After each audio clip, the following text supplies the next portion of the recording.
Rise, everyone. We Uh, pranked We you. pranked you. It's Monday, actually. It was Monday the entire time.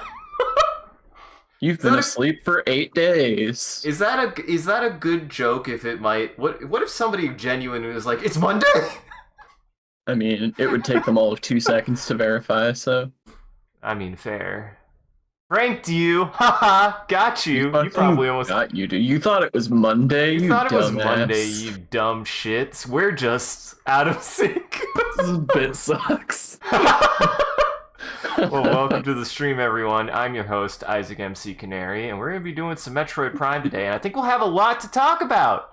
It's Introduce yourself. true. My name is Sean, also known as Talking Skull, he, him, and we've discovered the deep secrets. We've discovered the deep secrets that I actually forgot about and was reminded of, and then slowly came to the remembrance of. The game was tampered with, and we're actually playing the correct version of the game! By accident. By accident! Well, by necessity, Sean, let's be honest, by necessity. Uh-huh. But definitely not on purpose. But we'll get into that. But first, we're gonna probably be doing even more display capture, so I had to set something up. I feel like this was a pretty good prompt. Would you consider that this prompt? Would you consider this image not safe for work, though, Sean? Nah, it's just Attack on Titan. Okay. He ain't got no peni. Samus He is looks an like alien, Endall down there. but it's Samus's head. Is it? It feels like Samus's head to me. Hmm. Or it I could can be see that. Cloud. It looks. Yeah, I was gonna say he looks more like Cloud to me, but No, it's clearly Adam from Nier. yeah. But I like these. I like the hand coming out of the cannon. Like Samus is like, that's not supposed to be there. What am I Yeah, supposed she's to do even with looking this? at it like, what the fuck? I don't That's have not that. normal. Well, yeah. And I I also, like, it's a little touch, but I like that her armor is like cracked and damaged. yeah, You don't really I get like that out of that. Metroid very often, and it feels really fitting. It feels like we should get that.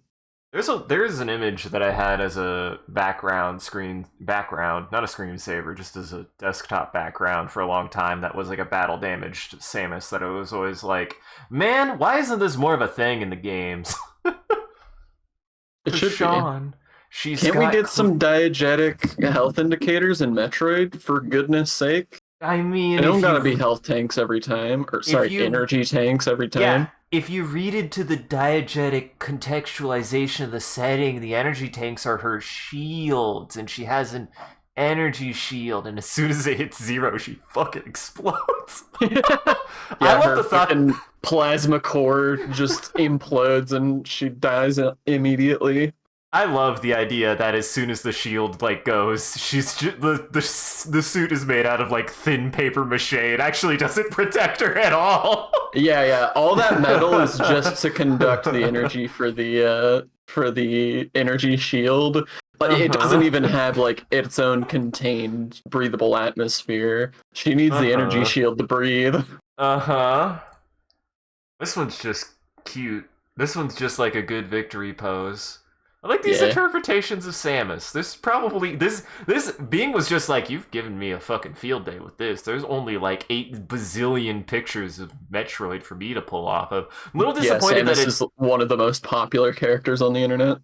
I'm a little disappointed that it didn't get confused about this specification of giving Metroid Samus and didn't get a Metroid in there. But I'm happy with the results.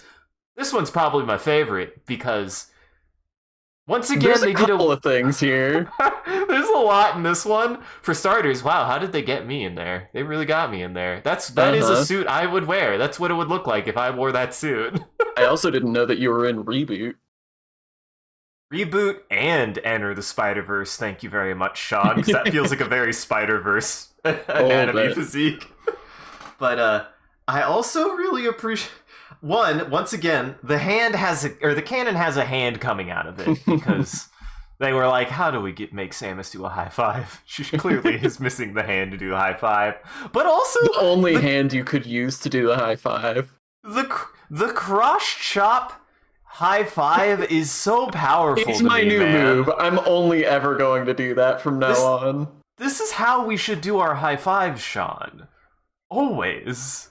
But what you haven't mentioned that's maybe my favorite part of this whole thing is the bonus Samus in the background looking on at this whole thing. With her double cannon hand. It's like hers, she got a cannon coming out of the cannon.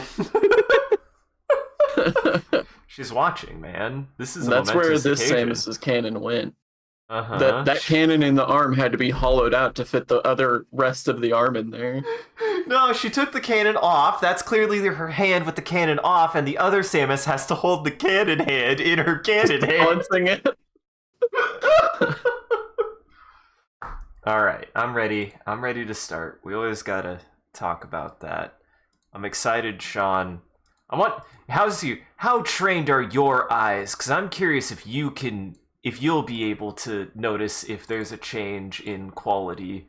Because for me, I'm like, I think I see a change in frames, but the game already runs at 60 FPS, so it probably doesn't matter. It already ran at 60 FPS, so... That blows my mind that the original Metroid ran at 60 FPS on the GameCube. This is a good-looking game, Sean. I mean, I'm pretty sure it had frame drops. I seem to remember it having frame drops. Well, I'll be curious how this will work then, because, like, obviously clearly they spent most of their time in this one first room. Can we full screen this? Yeah, we will. We just gotta get in there, Sean. I just wanna train my eyes and see if people can recognize any changes. This is some new exciting technology. Okay. Good. Incoming. God damn it. I turned off the hint and then forgot to save. I could turn those off, by the way. I did not know that. I'm gonna do that. I don't need hints, Sean. I've played this game 8 bazillion times. Uh-huh. Alright. And on. Does it look different? Looks I feel the same to me. I'll run it for a while. I mean, I also don't know what frame rate parsec passes data at. Oh, that's fair. Probably 60 frames per second. That would be my guess. It would be kind of wild for it to be passing 200 frames of data a second. I mean... That would be silly. That's unreasonable. God, why is your router... why is your smoke detector beeping, and why is your router on fire? You can't handle all these packets. That said, I mean, my like... packets? You don't have what it takes to handle my packets. Why are we talking about your packet? Actually, wait, no. I need to go... Why is the tip red? Why is the tip red? That's a good question. Do they think we won't be able to tell which end it's supposed to be facing? Maybe. I'm trying to imagine because you have the plasma beam? Not red. No, I don't think it has anything to do with that. I think it just... Yeah, I think if it was straight on like this, it'd be hard to tell. Yeah, that's fair. Yeah, you wouldn't be able to tell which way you're facing, Sean. Yeah. You thought it was ridiculous, when in I reality... didn't think it was ridiculous, I was just asking a question. It's actually really good visual design. Yeah. This is how we grow as people, is by asking questions. By questioning things, like this boy, my favorite boy. Gamer! Want to read about the... He's the actual OG gamer! He is. He's a gamer! Wall-crawling mollusk with retractable spikes. The gamer is an evolutionary offshoot of the Zoomer family. That should be the other way around. Uh-huh. When threatened, it expands lethal spikes and retracts its head deep into its armored carapace. Now, Sean, why would you say it would be the other way around? He's dead now. Because everyone knows that gamers millennials were the original gamers. Not even the original, really. You're I guess right. maybe older millennials. I forgot that they're literally called Zoomers. Yeah.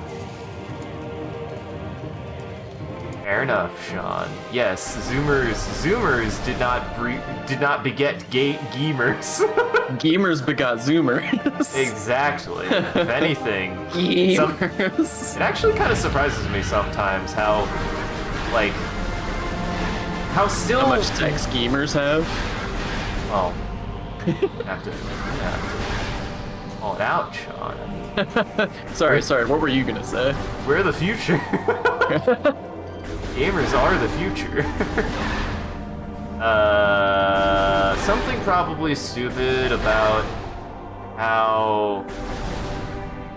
I don't know, man. You got me lost. You lost me. Sorry, I said the S word. I'm not supposed to say that on stream. Uh-huh. It's a dangerous word, man. You know better. We talked about this. But we'll probably, well, part of me is like chomping at the bit, because we're gonna run into Chozo lore eventually, but it's definitely the thing that I'm like the most on my mind about, I would say. Yeah, I mean, we can broach the topic here, and then when we get to one, we'll sort of catch people up. So, after the last stream last time, I learned some information from actually somebody else. A fun little fact about this game that I had actually forgotten, because I feel like something similar happened on my first roundabout of this game years ago on stream, where somebody had mentioned that there was an official edited version of the writing and the story of this game, specifically regarding the Chozo. And the change happened between, I think, the trilogy, the Metroid Prime trilogy update for the Wii. They apparently fundamentally rewrote the way that the Chozo are depicted in this game. Like, just straight up, just right out, flat out. They're just different. It's crazy. Yeah, it's really weird because the justifications don't make any sense either. Like, supposedly the reason that they started doing rewrites is to fix plot holes and to like tighten up the script. But like, first of all, the plot hole that they fixed, they didn't even fix properly. And second of all, like, there's a bunch of stuff they changed that has nothing to do with any kind of plot hole and just makes, like, changes the characterization of the Chozo as a culture. It's really weird. Specifically the Chozo of Talon 4, because the thing that we covered last time was, you know, it's really cool how they were more of an expeditionary force and were like here on very specific like terms. Like, they're here to do research essentially in a very specific way that's really cool from a science fiction standpoint. Yeah. And then the trilogy just changes that. I like to describe it as they change it to they were stranded here instead. Mm-hmm. It's really bizarre. Like, I've looked over a handful of the like comparisons. Like, I've looked over the differences in a handful of the Chozo lore tablets, and it feels to me like they took them from being, like, I would say intellectual curiosity is one of the primary defining traits of the Chozo in Metroid Prime. Yes. And in the trilogy, they're like bordering on anti-intellectual. It's really wild. It's very bizarre, because the thing that stand out that's so cool about this is like their design of like the temples being a part of the land and everything was a clear like pursuit in something that they were studying, not as just like a cultural statement. Like, they were doing it with the intent of like, I like to call it as they've got like a science cult, right? And this one in particular was wanting to do hippie science cult work, and in a weird sense, like, do this like naturalistic investigation of the environment of Talon 4 to like better understand natural processes, not because they thought technology was stupid. Mm-hmm. And and instead they just kind of get rid of that. If anything, they like criticize the fact that they're like, well, I guess we're stuck on this planet. At least it's a nice place to live, I guess. Yeah, that was the one that I was like, what the actual fuck? Because the original said something about like, oh, we're here to, learn about this planet, learn about this environment. We're gonna sort of deliberately strip back our level of technology that we use here to sort of study the natural habitat of this world, and maybe we'll learn something about ourselves in the process. Yeah, and then that's really cool. trilogy version for the Wii, they're like, we don't know how we got here, we don't remember where we came from, and our ancestors said technology was bad, so we don't use it anymore. But hey, it's a nice place to live. And like, that's not an exaggeration. That's like that is pretty much exactly what it says. And I was like, oh my god, what? Hey, and it sucks. Like, I feel bad because I played the Wii trilogy version first, and I remember not getting that much out of the Chozo as a culture. Like, I really enjoyed the cultural archaeology aspect of this game from a mechanical standpoint, but I didn't walk away from it with any sort of like particular feeling about the Chozo culture itself. And I feel like I would have if I had played the original version, because all of the stuff that we've seen so far in this version, which this is, I guess, technically my first time seeing this version of the game, like everything that I've seen from the Chozo has been really interesting. Yeah, like it was funny. It's like what's weird is like you're almost getting like oh well, that's a damn shame. Oh darn it, Sean, the bridge went down. But it was kind of funny because you did have like a moment there of like I was like telling people about this because you were like, wow, it almost sounded like you didn't remember the Chozo being that well written, and to be fair, they weren't. Yeah, not for me. Because yeah, you played the trilogy version first, right? It's the only version I've played before right now. Well, Sean, I'm a big fool goblin because I just did the thing. Sean, I've already found the first part of the scavenger hunt. Yeah. I saw that. Ow. I'm definitely, I definitely will be grabbing some on the way when I can remember them. Ow, you shit. Yeah, I mean, I think that's the way, ideally that's the way you're meant to do it, right? Because like a lot of them are, not all of them, not even close to all of them, but a lot of them are available along the early. way. Yeah. But a little speed run sequence break for you to cut out some of the length of the back end of the game. And on top of that, it's like even kind of a neat thing to like find that, because that's probably the first one that anyone finds. So they'll be like, what the hell? That's weird.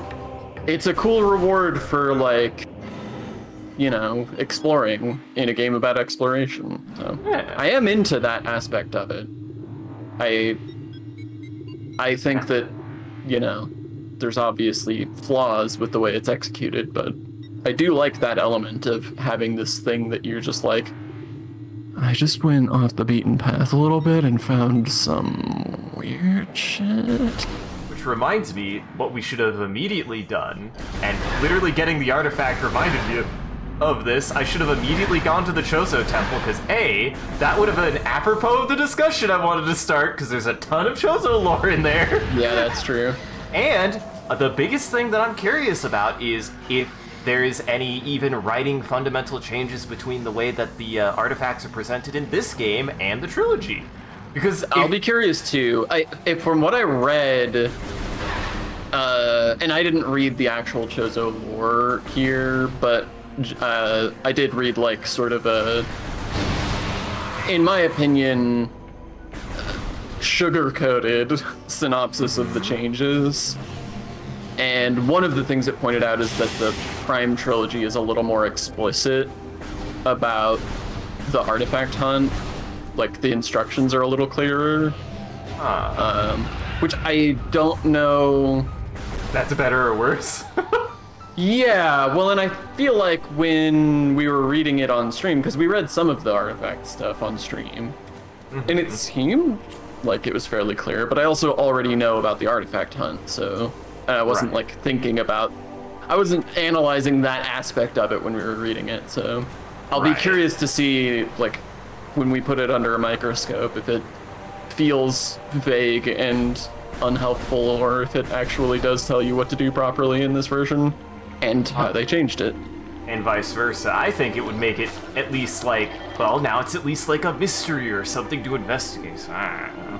Yeah, and it's not like you're not gonna find at least one or two of them, and you know, you're gonna have to sit there and piece together what they are, and the Chozo, this big important looking room that you haven't been able to interact with that talks about artifacts seems like a pretty obvious connection to me. Yup. Also, the seedling! Plant-based ground feeder. Dorsal spines can be ejected in self-defense. Now, they did not give a fuck about the cedar, man. Nope. Also, what is a ground feeder? Am I stupid? It's on the ceiling. Yeah, this is the...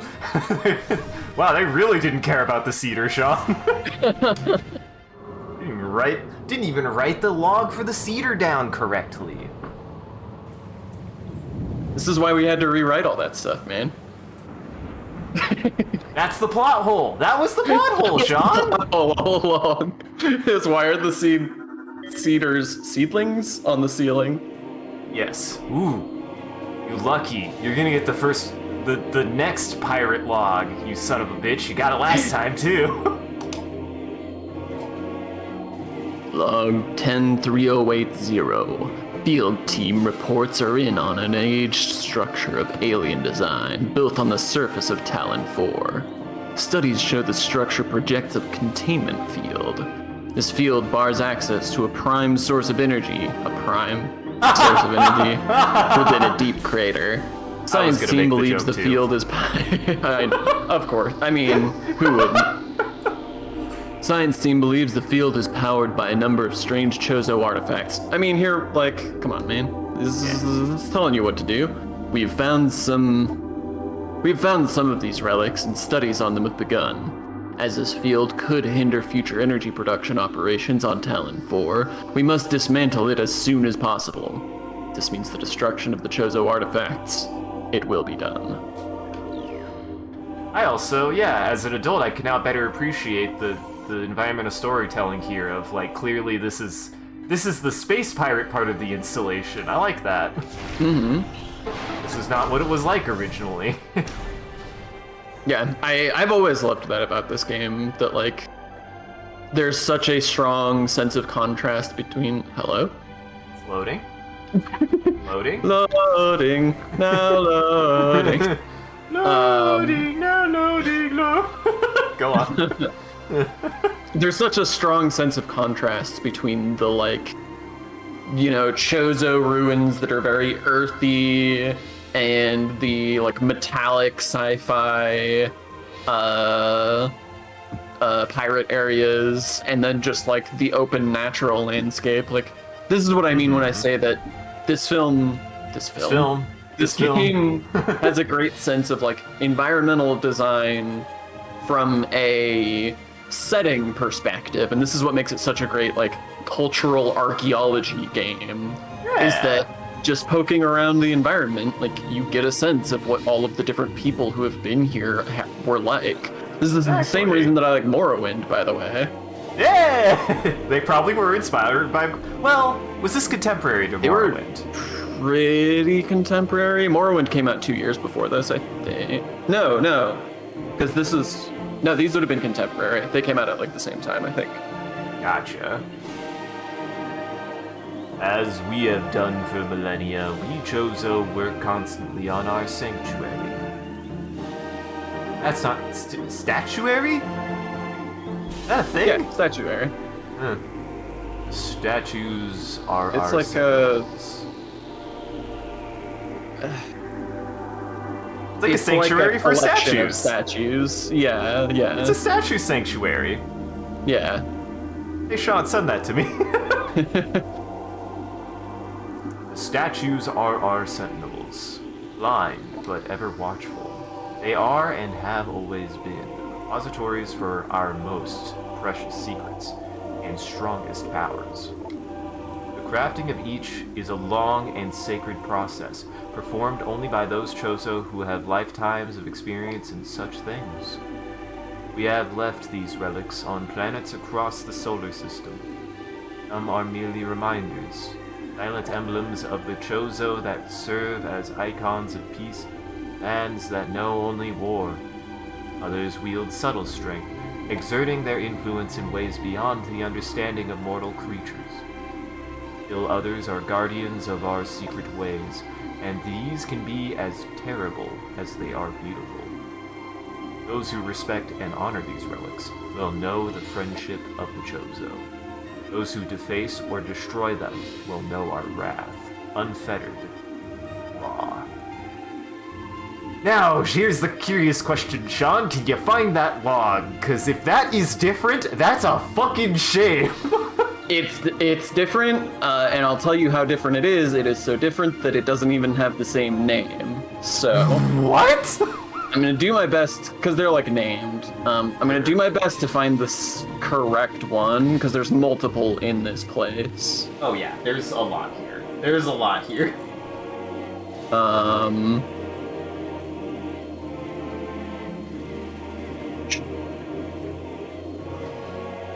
And I am curious, like, if it's that much different. That's a fucking crime, man. That one was good.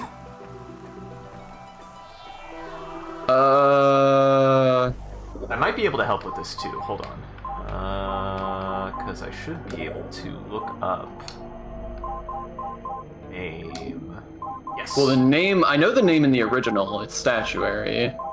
But there isn't one called Statuary in the Prime Trilogy version. Oh, I thought they were sorted side by side or something. Are they just jumbled? They're in a list, but I don't know what order this list is really in. Oh.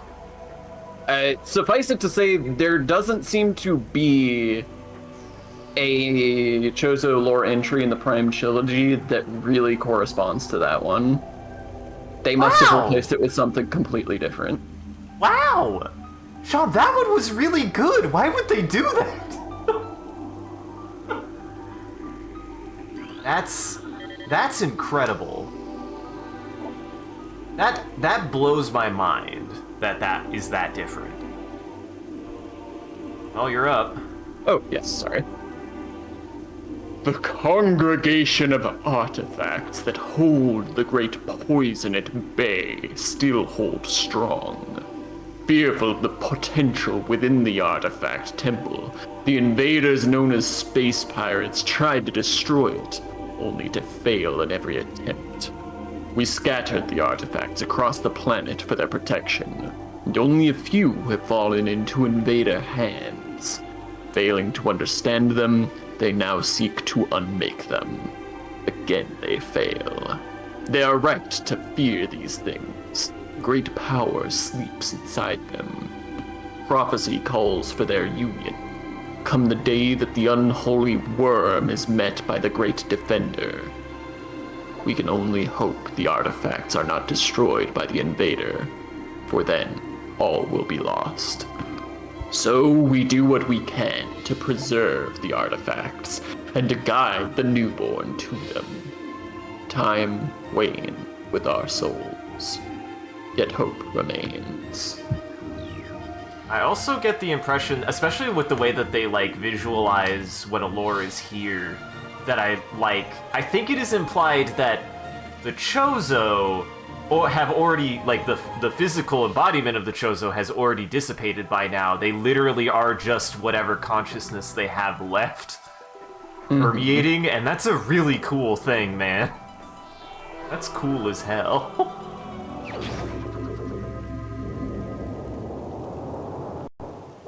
Did it! I got 2! Only 10 more to go! Nice. Is The artifact of truth, the first of 12. Collect it, then scan the totems here for clues on the locations of the remaining artifacts. Together, the artifacts will open a path to the center of the impact crater. Alright. It. See, the reason why I did this is because if I remember correctly, if you get one of them, you can no longer scan it. And I went, well, so much for that one. I mean, it makes sense. It's not like I need to scan it now that I've gotten it, but... I hope it doesn't count as lore. There is a tower within the ruins where light always shines. Move through the waters there to find the artifact of Life Giver. I at least think that these are more interesting. They're probably better contextualized than if the trilogy made them just straightforward and told you where to go.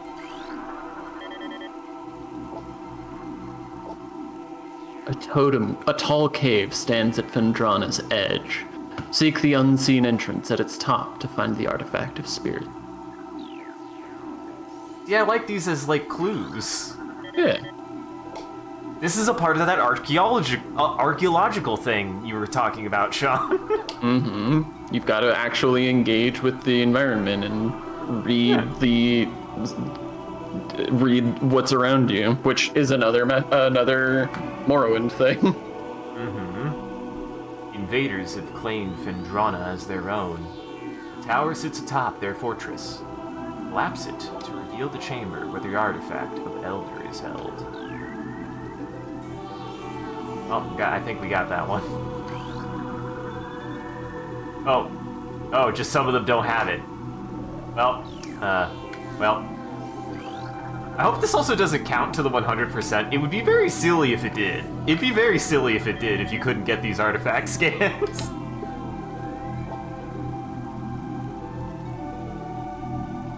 In one of Talon's far corners, a grove of life lies. Reveal the pillar beneath the waves to find the artifact of Chozo. I also love this area. It just looks cool. A sun chamber high atop our ruined home became the nest of a great beast, source of corruption. Many Chozo spirits have been drawn to this tainted place, release their bond to the world to claim the artifact of Wild. There's even some foreshadowing in there. That's so cool.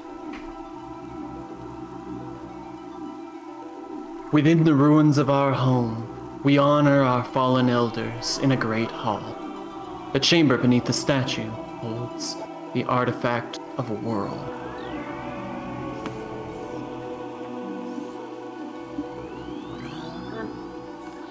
I think I got them all.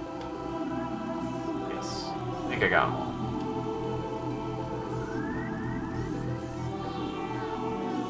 Oh, best get going. Gotta go.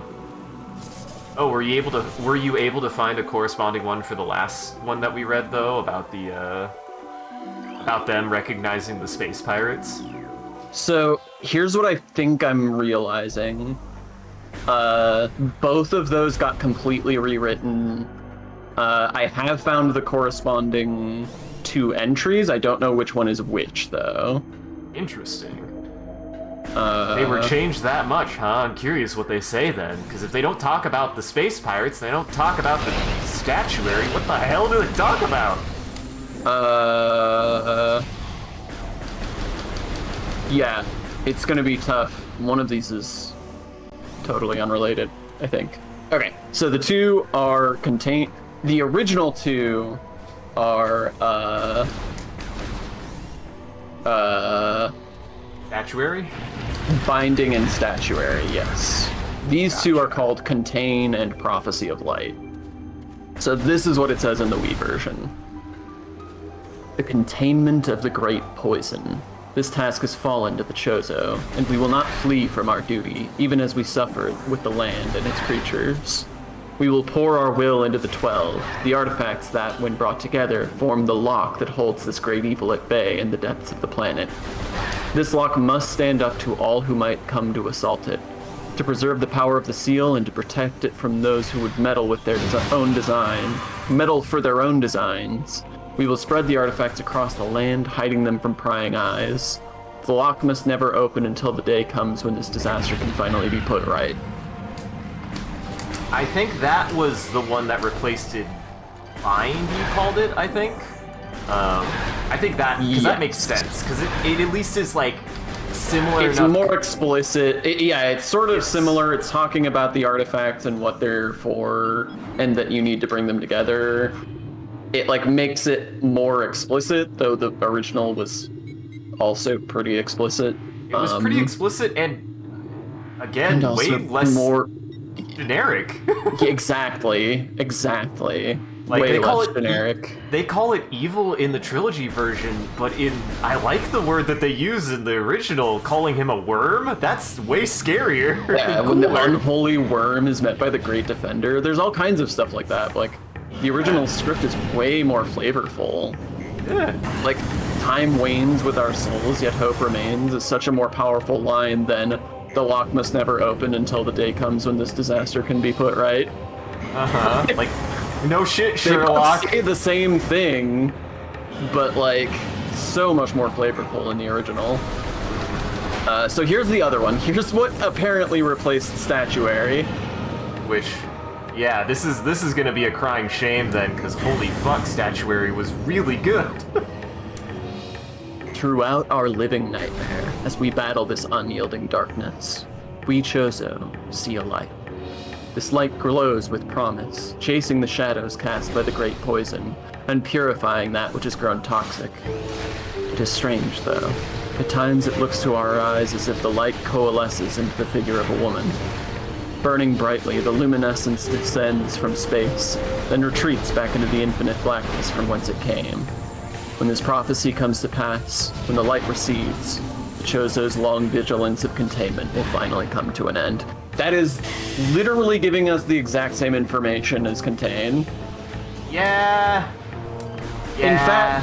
In fact, no. They stripped that information out of Binding. So what they did is they took Binding and they split it up into two separate entries and then just got rid of Statuary entirely. Which is a shame, because that held a really cool homage that I've heard about, is there was maybe plans in the original Metroid Prime that they wanted to make a statue fight, like a Chozo statue fight, and they never got it to quite work. But yet they still added it to the lore to, like, recognize, like, some of these statues come to life and beat the shit out of you if you're not careful. Well, and it fits with the Metroid lore in general, like... The Chozo statues have always been sort of like this ominous thing, and like, I think it makes sense for that to be a thing to like add into the lore. Plus, it like just gives a lot more cultural context. And then that's the thing that bugs me the most, is that it's like they've taken this really interesting sort of textured culture and replaced it with just a generic, here is the prophecy. It's the girl from the sky will come down and save us. And that's like all you can glean from that entry. Yup. That's all it says, and it's ugh. Yup. Welcome, Kirby. I don't know what Kirby. that's in reference to. I'm sorry. Well, Kirby, we've made a discovery. We've made our own. Now we're running our own archeological expedition on really. Metroid Prime. There's layers here. There's meta layers here. But welcome. We're I've convinced Sean to finally play through this game, so that way he could play through Prime 2. Now that paints me in a bad light. I love Metroid Prime. Fair. But yeah, no, we learned something recently, that the trilogy version rewrote a lot of the primary lore of the Chozo of this game, and upon closer inspection, did so in an incredibly sloppy and wazy way. Where's Wazy Way? Where was Wazy Way? Why were they even thinking, Sean? But yeah, so like, we're going through, and anytime we find Chozo lore, we're gonna read what's in the game, because we're playing the original GameCube version. And then for comparison, we're gonna read what was in the Wii version. And so far, like, we read a few of them together between streams, and we're shocked at like how different they are and kind of how much worse the Wii versions are. Yeah. And also like why they even rewrote them. Like they rewrite out like valuable cultural texture and like recharacterize the Chozo for no clear reason. Like there's no benefit here. They're not gaining anything. About the closest Did thing we to a really need to devote an entire lore entry just to say that we're the chosen one? Like, was that necessary? We not only could infer that ourselves, but already had those in the original, and they were better. They were better, and they were more effectively woven into other things. It was woven into the fabric of this like cultural tapestry that you can sort of piece together from all the little bits of context you get. And they just took the context out, threw it away, and were like, "You're the chosen one." Okay. We're on the same people. You're the chosen one. You're the chosen one because it rhymes with Chozo. It sucks, and I hate it. Yes. And I hate that it's the version of the game I played first. I'm sorry. I had no idea. I didn't know. I can't believe people. Yeah, I can't believe people don't talk about this. Like, this seems like if I was a Metroid Prime fan and I knew that this existed, which is to say, I'm a Metroid Prime fan and I now know that this existed, I would not shut up about this. Like, I'm not gonna shut up about it. They butchered the story for like no reason. It's unjustifiable to just be like, yeah, we changed all of the lore. What about it? Like, what the fuck are you talking about? Bonkers. It's bonkers, baby. Yeah, it makes no sense to me. Also, hello, Ice Parasite. Ice Parasite, scavenger with a crystalline outer shell. Parasites are hardy creatures, able to adapt to any environment within 3 generations. That's oddly specific. Yeah, it is oddly specific. The ice parasite is a prime example. Prime example. Fuck you. We're never not gonna not make a joke out of that. Having adjusted to a frigid climate, this vermin now thrives in it. Omnivorous, it can exist in areas hostile to most life forms. I don't know what being omnivorous has to do with that part. Both of the things that it would be eating under the context of omnivorous are life forms. Plants are still life forms. It has to eat something. No, he's omnivorous. They get life forms when they can, but they primarily eat ice, which is another type of food that isn't a life form, so, you know. It has nutritional value. Shut up. But yeah, I didn't realize, and clearly I forgot, like, that had happened, because we almost, like, dodged a bullet there, which makes me sad, because I do want to play this in VR so terribly badly, but we did dodge a bullet. I had not realized that you were missing out on so much good context and writing. Mm-hmm. Yeah, I mean, if this is the version of Prime I had played first, it would have made a much stronger impression, and I already really liked this game my first time I played it. What did it say about the statue? Hands were frozen, and this appears to be a shelf of ice encasing a water basin. The water originates from the statue's mouth. Seems to be frozen in place. If only there was maybe some way to... I feel like a dum-dum. I really thought that would work, I'm sorry. Statue depicting the... Oh, go ahead. No, you. No, you. No, you. No, you. A statue depicting the bust of a Chozo shaman adorns this door. A symbol is carved into its forehead. The translation reads, "To pass my gaze, seek my twin within this room." Okay. That's so cool. You gotta seek his twin, dude. Are you the twin? The statue... This is a statue depicting the bust of a Chozo warrior. The statue is flawless. Art is subjective. I could find flaws. This is a statue depicting the bust of a Chozo shaman. Several stress fractures can be seen running along the surface of this brimstone object. That's also another detail I love about this game is whenever you scan things, the consistency of seeing this. You run into, they never tell you what it is. You just had to put one and one together when you run into scanning something made out of brimstone and then what it took to actually interact with it. I love that. Yeah. It's just nice. I love context like that. Like this, Metroid Prime is very formative for me when it comes to like written context into very gamey elements that are mainstays of Metroid at this point. I love that about this game. Mm-hmm. It's flawless. And the philosopher is flawless.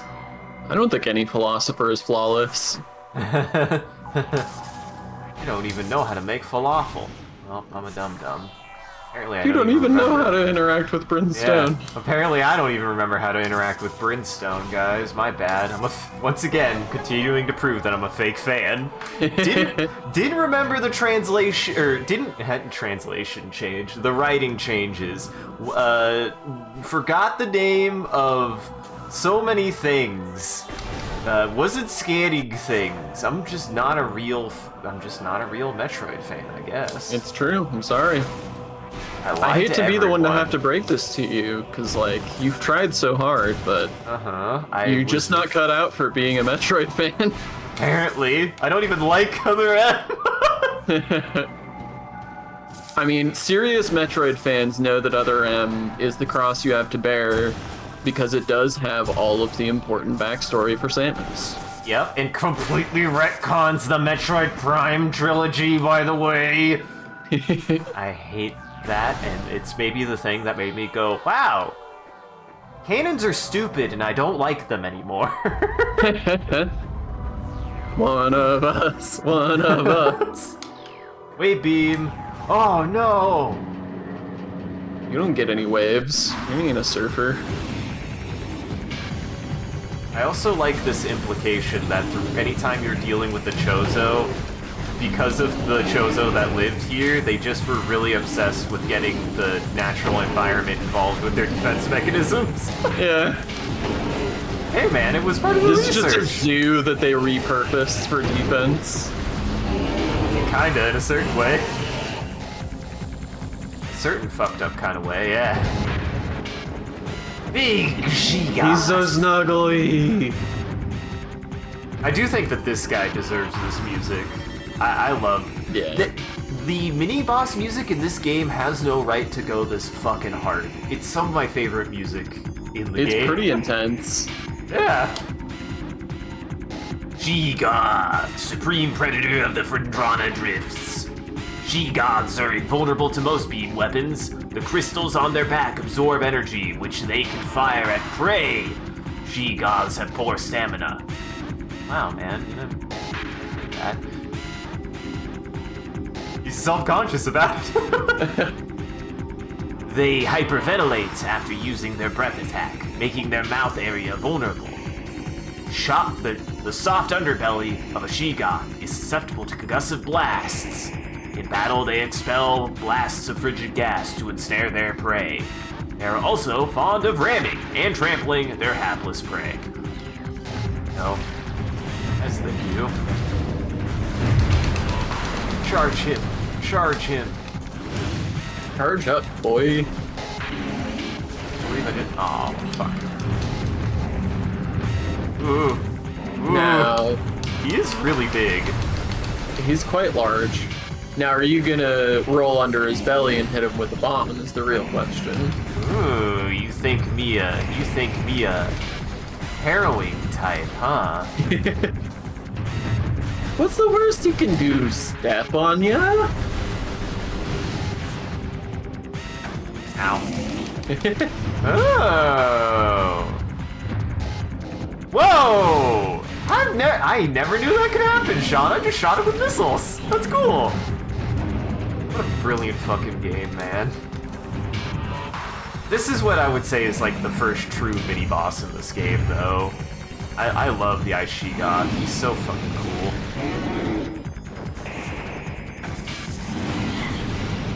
There's so many different ways to fight him. I love that.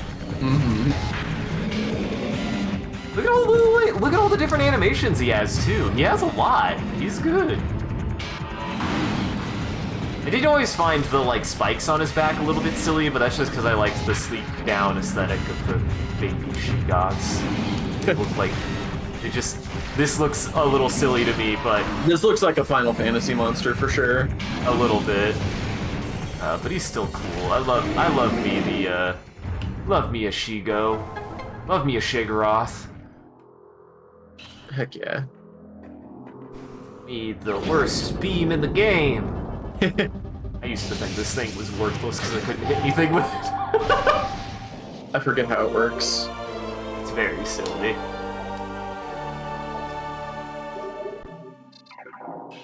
God, I'm just imagining in VR how cool that would look to good. Yeah. That's a wibbly. Oh yeah, it's sort of like Roadhog's Hook. You have to like get the spacing right. Yeah. It's a squid gun. It shoots squids. I didn't like how slow it shot, and I thought that the weird, like, wave effect made it really hard to hit things when I was a kid. Yeah, I mean, it definitely is hard to hit stuff correctly with it. Also, be fair, I also just liked being able to spam the other beam, so I was like, this thing shoots too slow for me. I want to be able to machine gun. Uh-huh. Also, I said Roadhog's Hook. I meant his gun. We all know I meant his gun, right? I wasn't gonna question it. It'd been long enough since I'd played that game and not given a shit. I mean, I saw gameplay for it, like, within the last few months, and I just looked at it and went, you've played two characters that I just don't even recognize what these people are. What do you mean? One's just like, I saw one that, I mean, seems like maybe they're another suited person like Diva, but I don't know what their deal is, and they just have dual machine guns, and I couldn't tell if they did anything interesting or were just kind of heavy weapons guy. They did one interesting thing. You could fire one machine gun at a time for a focused shot, or both of them at the same time for reduced accuracy. I thought that was kind of neat. Yeah. It is just a robot with two machine guns, though.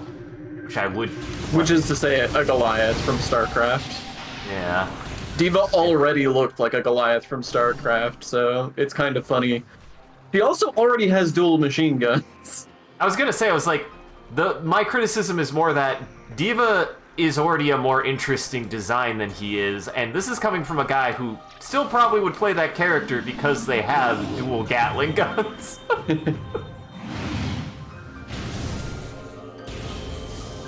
Yeah, I don't know. I haven't really followed Overwatch closely for a long time, so I don't know what the new heroes are like. There was another one that was like a new healer who had a gun that was shaped like a sword, and their primary attack was also their heal, but they also had a You mean kind of like turret. Game, But they also had a turret, kind of like Symmetra, and they also did maybe a debuff, kind of like Ana. Very weird, man. I don't know, man. That all sounds pretty normal. This doesn't sound like a new character. It sounds like a bunch of other characters repurposed into one character. Sure.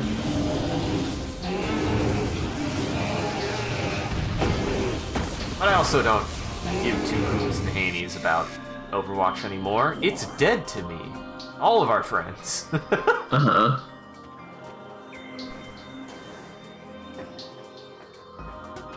I can't even tell Jeffrey to eat shorts, because he probably doesn't even care. I mean, he surely doesn't. You haven't worked there in a while. Jeffrey's probably sipping mimosas in Hawaii. Along with what's his name? Who avoided the Kendrick or J. Cole. yeah, J. Cole. Along with J. Cole, going, boy, did we dodge some bullets. Yeah, maybe. J. Cole and J. Cap out there really just living it up. The J boys living their best life, going, boy, maybe it was for the best.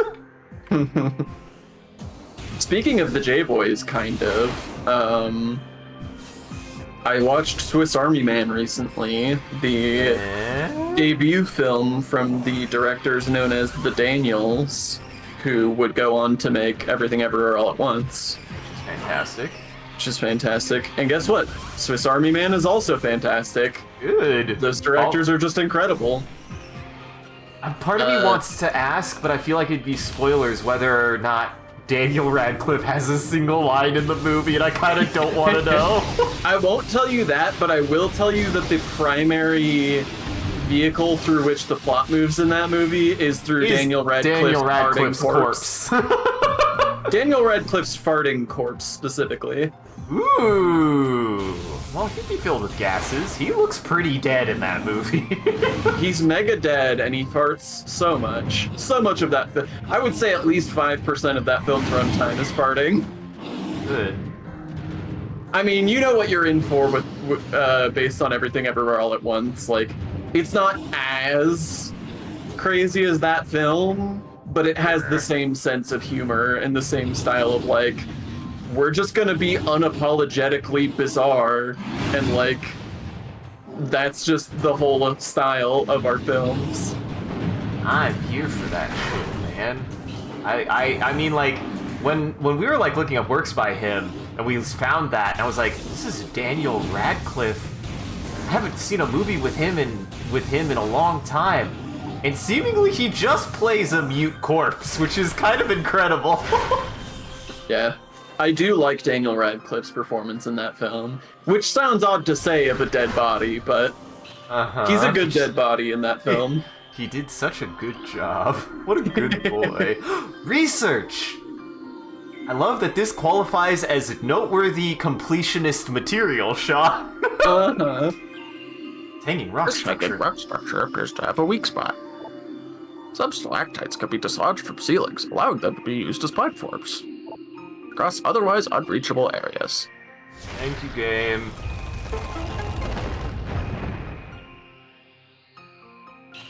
That's almost the same jingle as Zelda's. Almost. I could hear that. Yeah. It's just like pitched down. Listen, they got that Nintendo money. They got permission, probably. Yeah, I mean, it's a Nintendo first-party game, technically. Ooh, that was close shot. I almost missed him. This is the only time you get to see them. You don't get them now, you never get them. I don't know why. Ice shriek bats. Ice-encased ceiling dweller. Like standard shriek bats, these creatures are easily spotted with thermal imaging. They roost on cave ceilings, subsisting on insects, reptiles, and small mammals. Fiercely territorial, they will dive bomb anything that wanders near. Oh, Sean, savor it. Goodbye forever. They're extinct now. Never to be seen again. Lost. Another. Worry about that. I don't know what that was that's all fine. What that was about, Sean. Frankly, not gonna worry about it. The ice covered this opening could be melted. Darn. Ice can be melted. Though I do think that's one thing that I actually really do appreciate about this game is even if it feels like tutorially, it's like, yeah, but also you don't have to scan it if you just know what it's gonna do. Yeah, it's opt-in. Yeah. And often, like, it's tutorializing things that are not, like, necessarily always immediately obvious common game mechanics. Like, Yeah.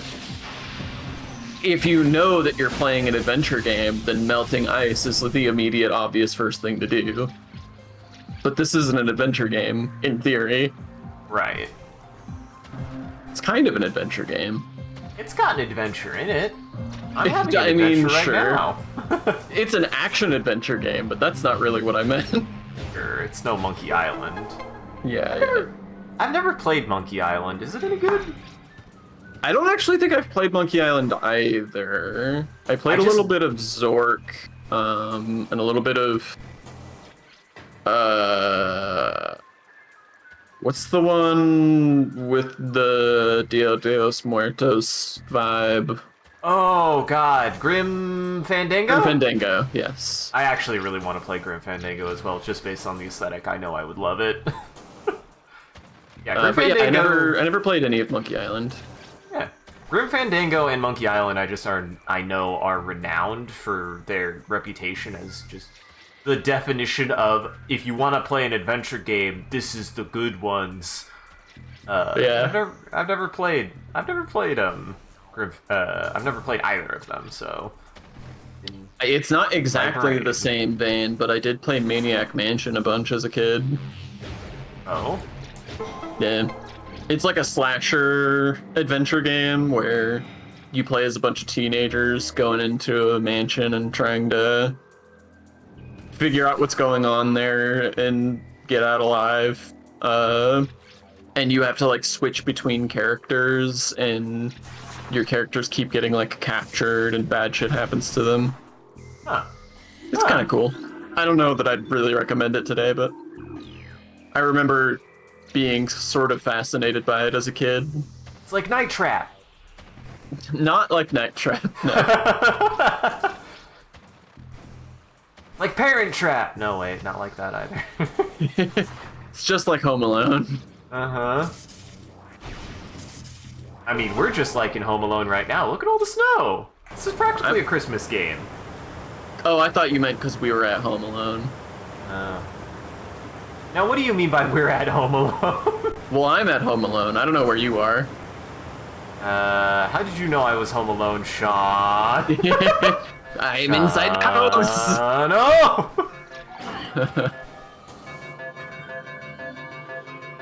Beep, beep. Ooh, Beep, beep, beep. Look, the Chozo did so much research, even their architecture is just based on the nature. Their technology is just based on the nature. I don't know what I mean by that. Oh, yeah. I'm glad, because I thought about questioning it. Ah! This cordite statue is worn and weathered. Scan indicates the presence of a power conduit behind the statue. I was wondering, I was like, wait a second, I might be able to choose that. And the answer is no, I will not. This is a well-designed game. I say as I told my brother that we had started Metroid Prime again, and the first thing he said about it, because we were like kind of discussing it about how it's not necessarily the best. He did immediately recollect being able to get the space jump boots like immediately at the beginning of the game. And I was like, I knew it. I knew I remembered doing that. But he was like, man, it was fucking hard. And I was like, yeah, I tried to do it, and Sean got upset. Look, I'm all for tech, but you just seemed to be flailing. Hey, and to be fair, I maybe misremembered how long it even takes you to get it, and it really doesn't save that much time. It really doesn't. It gets you a couple things earlier. Hi, sir. Your first alien! He's very stuck. I mean, we've seen a lot of aliens. Everything we've seen is an alien. Sean, why are you gonna make me look like an idiot? Are they really aliens if they're native? Are they aliens if they're native to this planet, Sean? Sure, in that sense, we are the alien. I'll grant you that. Alien all along. But you saw a bunch of aliens up on the spaceship, so. True. Well, this is the first one that's healthy. Pirate forces trained and equipped for stealth operations. A select group of space pirates have access to sophisticated cloaking technology. This gear drains high levels of power, however, forcing them to rely solely on melee weapons in battle. Use enhanced detection gear when fighting these units. You ain't got no enhanced detection gear. Not yet, we don't. Also, he doesn't seem to be shadowing anything. He just forgot to turn it on. He was the first line of... I love the actual characterization of the space pirates in this game, because they're very much like a dumber version of elites in some ways. Like, they've got that same vibe as elites, but they're way more assholey. They're just way more assholey and way more confrontational and way more, like, confident, like, overconfident. So I imagine that guy is both... He was, like, probably a new guy that they sent out on me because they saw me coming. They're like, you can take care of her. And he's like, yeah, I'll show that I'm good at this. And then immediately died and forgot to turn on his cloak.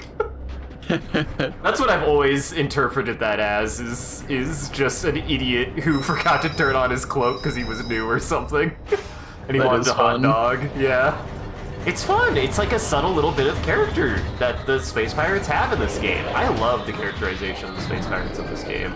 Their music is great, their design is great, their writing is great when you get into their lore, any of their lore logs. They're so good. Space pirate, sentient aggressor species, well trained in weapon and melee combat. Space pirates wield galvanic accelerator cannons and forearm mounted. They do mount GAC. And forearm mounted scythes in combat. This species seeks to become the dominant force in the galaxy, and their technology may help them realize this goal. Ruthless and amoral, the pirates care little for the cost of their ambition. Only the results matter, and they take these very seriously. I like that. Again, so much character. You really do feel it. They're kind of more asshole-ish, but they still are, like, clearly sentient. They're just dicks. They're just unabashed dicks. You could call them evil, but really they're just dicks. They call them amoral, so they just do what they think is best for them. That's all. Also, it never occurred to me, because I played this game first. These guys are just the Scourge from Unreal.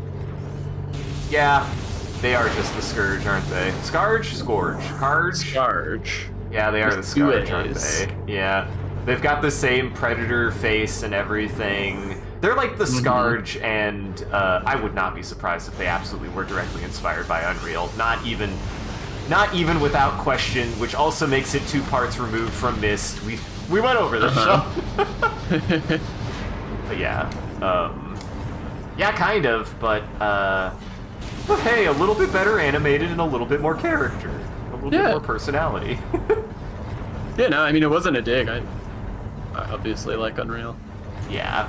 No, I always also compared them to the Elites, because I do believe this was 2 years after Halo? When was Metroid Prime released? Also, don't call Samus an alien. That's dehumanizing. We'll get her deported from Talon 4. Yeah, that is true. We're gonna get arrested by the Zoomers and get shipped off planet. No! Metroid Prime was 1 year after Halo. That answers our question, by the way, also about its relationship with Morrowind. They came out the same year. Gotcha. Man, I did not even realize that Morrowind was that old. Like, You know it was that old? My bad. Other way. I thought it was older, actually. My bad. No, Other way around. that makes more sense. That game... I love that game, and I love its aesthetic and setting and everything, but it is ugly and plays like garbage for a game from 2002. It's ugly and plays like a trash sin. But goddamn, what it does right, it does so right. Hey man, that's what I really want us to be about, is if there's something like that, I gotta know, because who knows, maybe I'll get something out of that too. Yeah. And Morrowind does seem like a really cool game. Like, I would love to play that game. Well, It is I'd cool. love to. I also want to play Planescape Torment sometime on stream, because I really, really liked the intro to Planescape Torment, and then the very first combat happened, and I was like, oh no, I immediately lost all interest in playing this. That's fair. I mean, what's funny is I've gotten an itch for isometric RPGs for the first time in my life ever. I don't know where this came from. Dude, I mean, Really? let's play Planescape Torment then. Yeah, because weirdly, the thing that maybe spurred this, and this is gonna sound weird, was watching the McElroys play a co-op playthrough of Baldur's Gate and me just connecting in my brain. Oh wow, maybe I just would really like to play Baldur's Gate as just a D&D session with some friends. That sounds That's like what it'd be Baldur's Gate has incredible always fun. been. Oh, I see what you mean. You know? No. Yeah, that could be fun. Yeah, David and I are, well, we started, also there's a bunch of stuff to read here, I just want to get through my dumb anecdote. Well, it's not dumb. I called it dumb, because I'm in it, not I'm just David. dumb. I'm dumb, exactly. But David and I started a playthrough of Wasteland, which apparently was actually before Fallout and a direct inspiration for Fallout, which I did not know.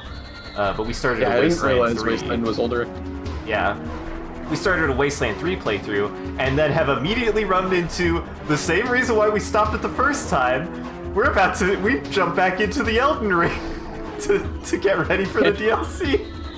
We're never gonna finish that game. I absolutely guarantee. I was like trying to remember, why did we stop playing this? And then we started talking about it, and it occurred to me, I was like, oh my god, it's cause Elden Ring came out. God damn it. Yeah, that tracks. Also, holy shit, the first Wasteland came out in 1988. Oh my god. I had no idea. And he says it's really good too. Like, the original Wasteland's pretty solid. And I trust him. He knows a lot about isometrics. I don't Go remember. Okay. Log 10712.1. Most terraforming and retrofitting of the security checkpoints on Talon 4 is complete, but we continue to research the alarming epidemic of breaches by local creatures. Door records show no unauthorized entries, so we must presume the creatures are either slipping in undetected during daily personal moves or else finding their way in through subterranean tunnels. We have found many small breaches of this latter sort and plug them whenever we can, but it is unlikely that we will ever achieve full extermination within our current timetable. Oh, they got rat problems. All this lore. Man, this also takes me back to being stuck in this room, reading all the lore and listening to the action music. Yeah, it is a little weird.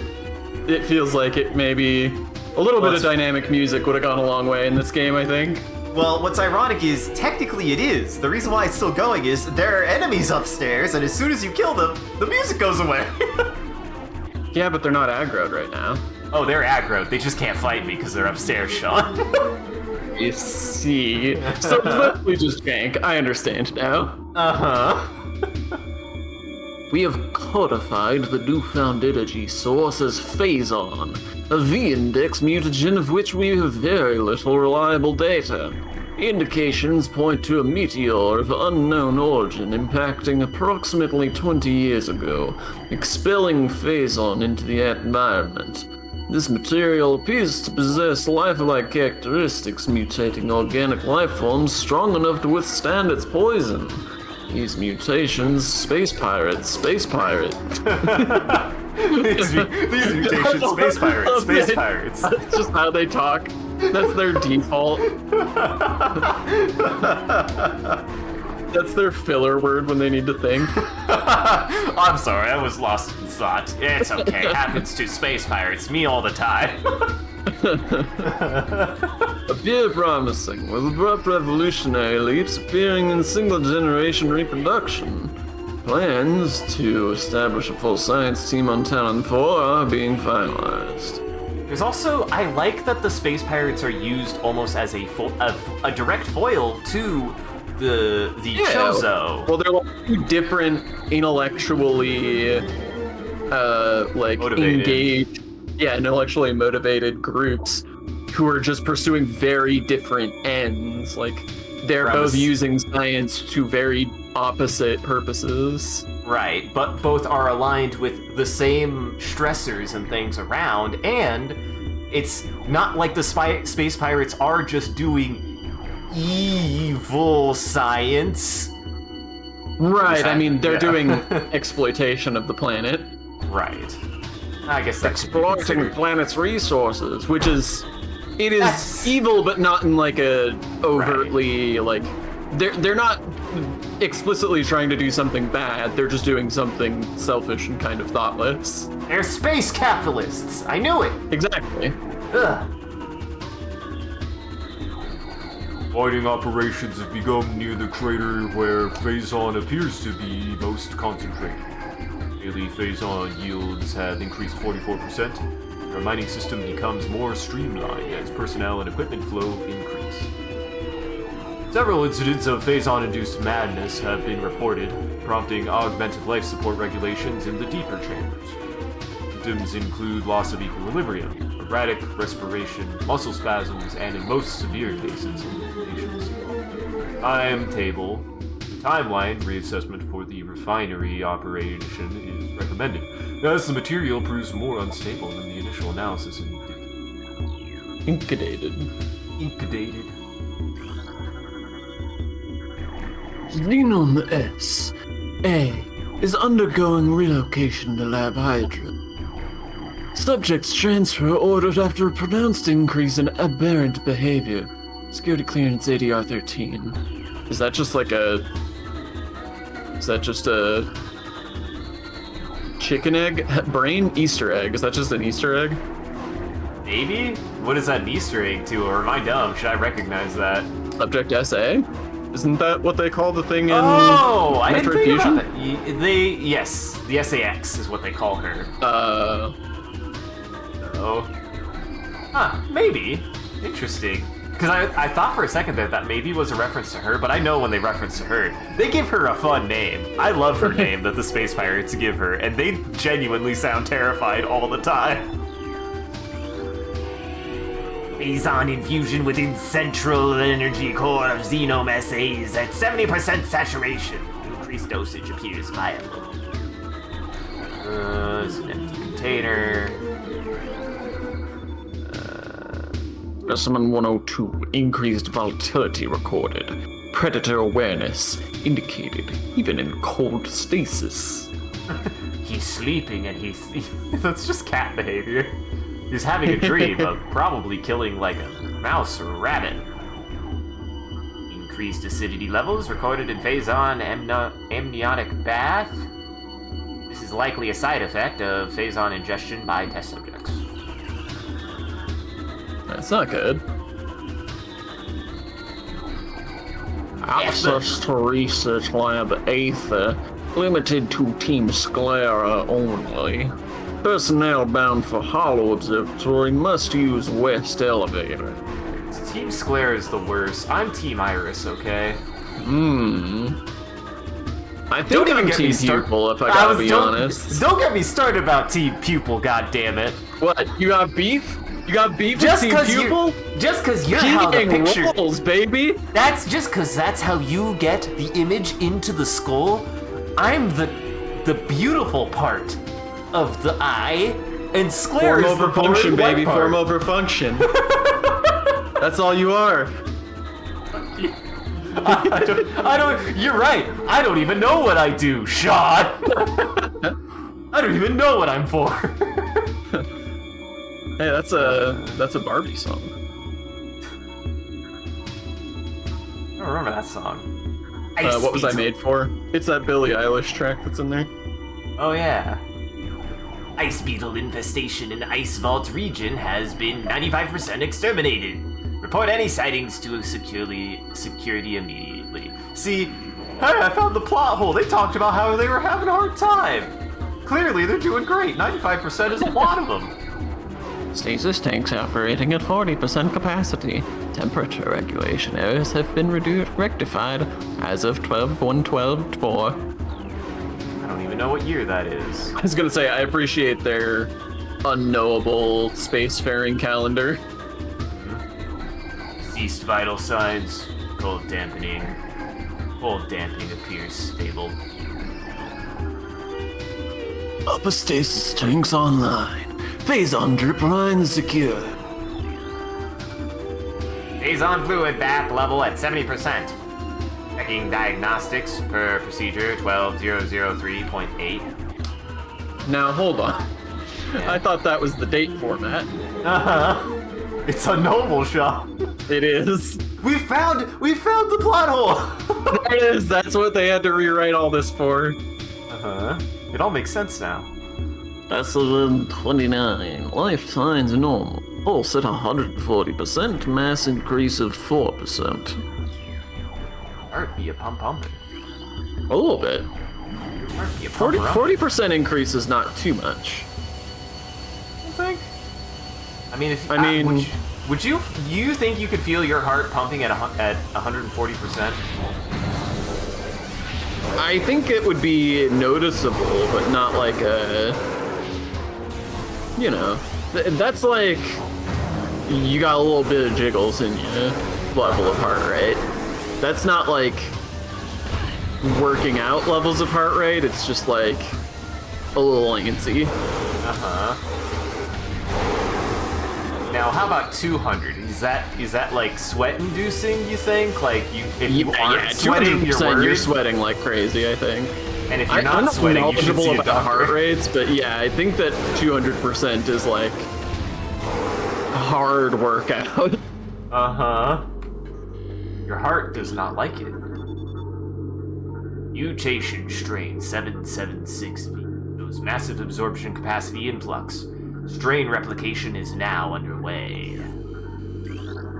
All the science. Phazon batch 1734D shows mandible mutation across all subjects.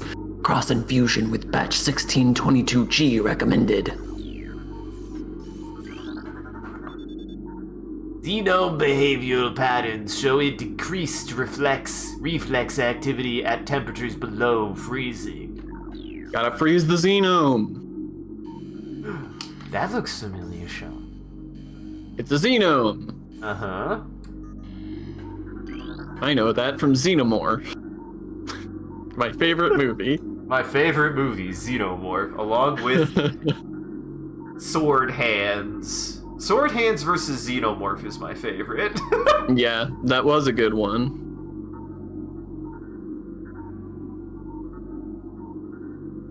I want to talk about the prep work. Didn't I just read one? Prep work on all empty stasis tanks must be completed before specimen batch Y arrives on 12/3/2.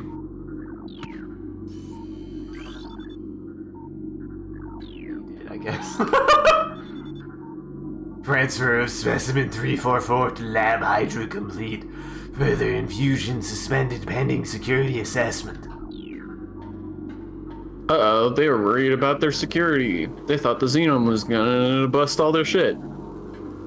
They're so well known for that. They are well-known shitbusters. The spin-off to Mythbusters. And the spin-off to Ghostbusters. Ah. And in between.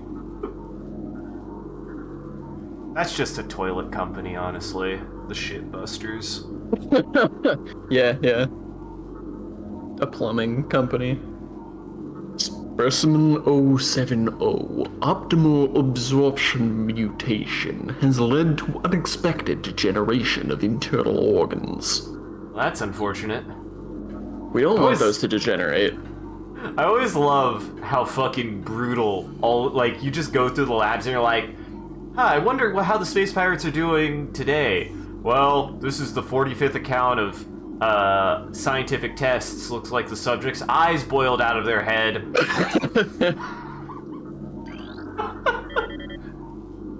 Really unfortunate, honestly.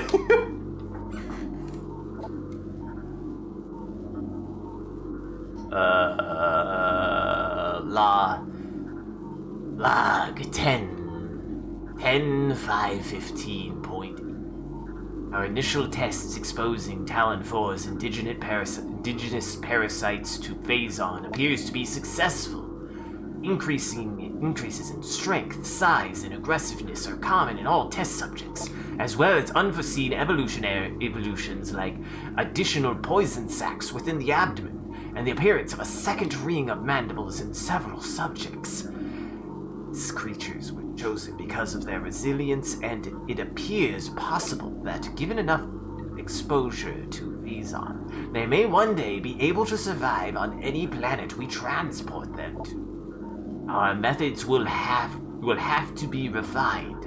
We currently have a 100% extinction rate after the 4th infusion period, and most survivors of the 3rd infusion stage are so violent and uncontrollable that they have to be euthanized. Even still, we remain hopeful that further experimentation will result in success. I do love this aspect of science where it's like, we're hopeful that if with enough refinement, we can get this process so efficient that these animals can survive on any planet. But for the moment, they can't survive on any planet. Unfortunately, they don't do so hot otherwise, but we hope so. Log 10664-2. Research Outpost Glacier 1 is in the Vendrana Drifts region of Talon 4's mountains is operating at 85% capacity. Sub-zero temperatures have made the Metroid sluggish and easy to control, even those well into Phazon infusion cycles. Cold containment stasis tanks are sufficient for the juveniles, but some of the larger Metroids have been moved to quarantined caves for safety purposes.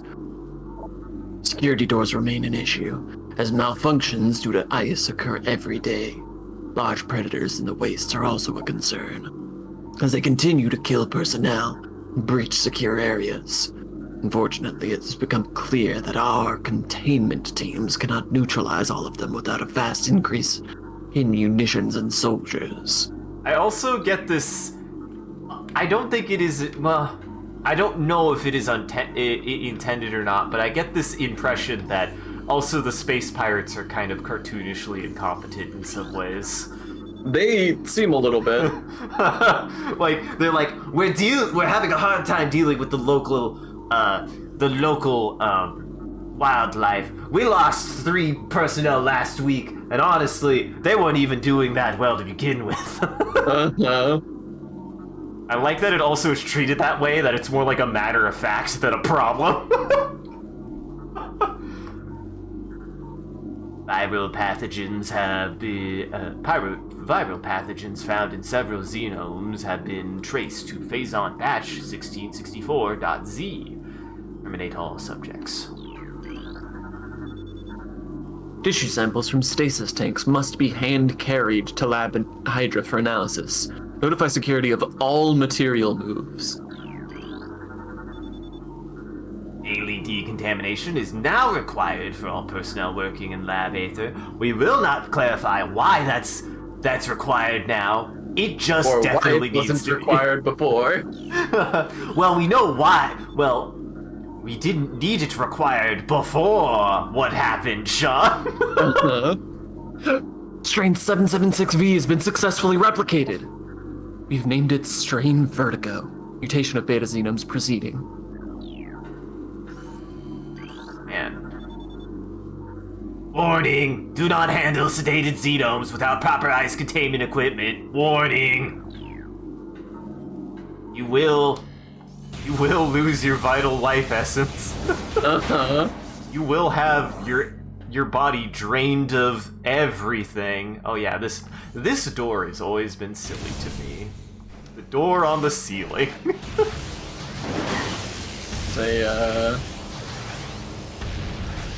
It's a yeah song. The door on the ceiling. Oh no, sorry, it's a Arctic Monkeys song. I was thinking Gold on the Ceiling. For the door on the ceiling. I do not know how either. I think I know how the ya-ya-ya's go, but I definitely do not know the Arctic Monkeys. They're pretty good. What even genre are they? Are they acid jazz? They're not, strangely. They're sort of an alternative band. Gotcha.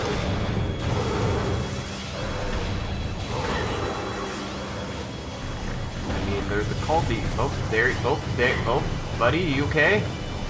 He's hanging on for dear life, dude. Oh, there you go. If he falls into that, oh well, he's dead.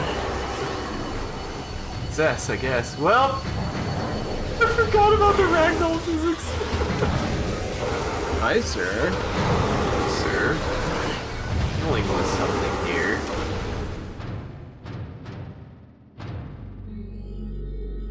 Quick.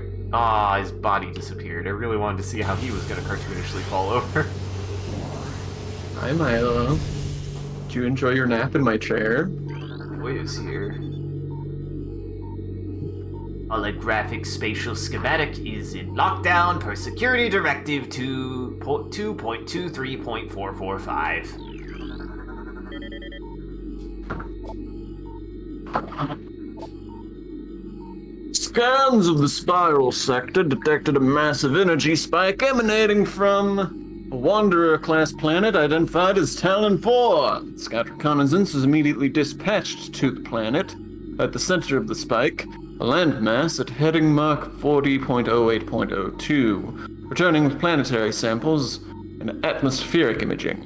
Analysis shows the energy source to be an unstable radioactive material of enormous potential. We are unable to form an accurate risk assessment at this time, but we are unlikely to find an energy source this powerful again. Analysis will continue, but currently, Talon 4 is being rocked by some kind of horrible earthquake that is making it quite difficult to continue writing and read. Space pirate. Space pirate. But currently, Talon 4 appears to be a viable secondary headquarters. I like that is considered a viable secondary headquarters, this place where they have people dying left and right and all kinds of containment breaches. I mean, it's work site hazard zone. They signed up for this, Sean. This is expected. Also, oi, Silos. Are you telling me that you wouldn't have an alien waifu, Silos? Listen, I played Mass Effect. I absolutely would. Right? I played Mass Effect, watched too much Star Wars and Star Trek. I would have an alien wife. I'd have a xenomorph wife. I'd die, but I'd have one. Alright, Geiger. I don't know why I pronounced it that way. Yeah, clearly it's... Come on, Sean, you know its pronunciation. Gurgi. Mm-hmm. I will never not love R.H. Gurgi. R.H. Gurgi is a treasure. Phazon mining is underway. Several garrisons have been established and terraforming of the Chozo ruins is underway. Security systems are operational and science team continues to make progress in their biotech research. Vendrana drifts have proven to be an optimal location for research headquarters, and soon it will be joined by a fully operational combat base and starport. If Command's predictions are half true, we shall rise to dominance in this sector within a decacycle. Truly, glorious. Now, agree or disagree, xenomorphs are just praying mantises. Disagree? They don't Prove it. eat... They wouldn't eat my head. And They absolutely would, if they could. I don't know. That's always something I found curious about the xenomorphs, is like that they don't feel like they're sensible predators. They don't eat anything. They just kill. Well, they're not predators, they're prey. Ah, They're a prey species. true. That's why they're so scared and have to kill everything around them. Mm-hmm. They eat They're guns. like cats. Like cats. Cats eat guns for sustenance. My cat, if my cat could eat a gun, he fucking would. Yeah, mine too. Like as food. Holographic map coordinate data has been updated successfully. On the map. I love this thing. I love this weird puzzle. I also love the puzzle music in this game. But this area apparently doesn't have it. My bad. It was in a previous room and I didn't comment on it. I thought this one did too. Oh yeah, it does. Here it I love is. this. Yeah. I also love the diegetic thumpers that kind of go with the music. I love that. Mm-hmm.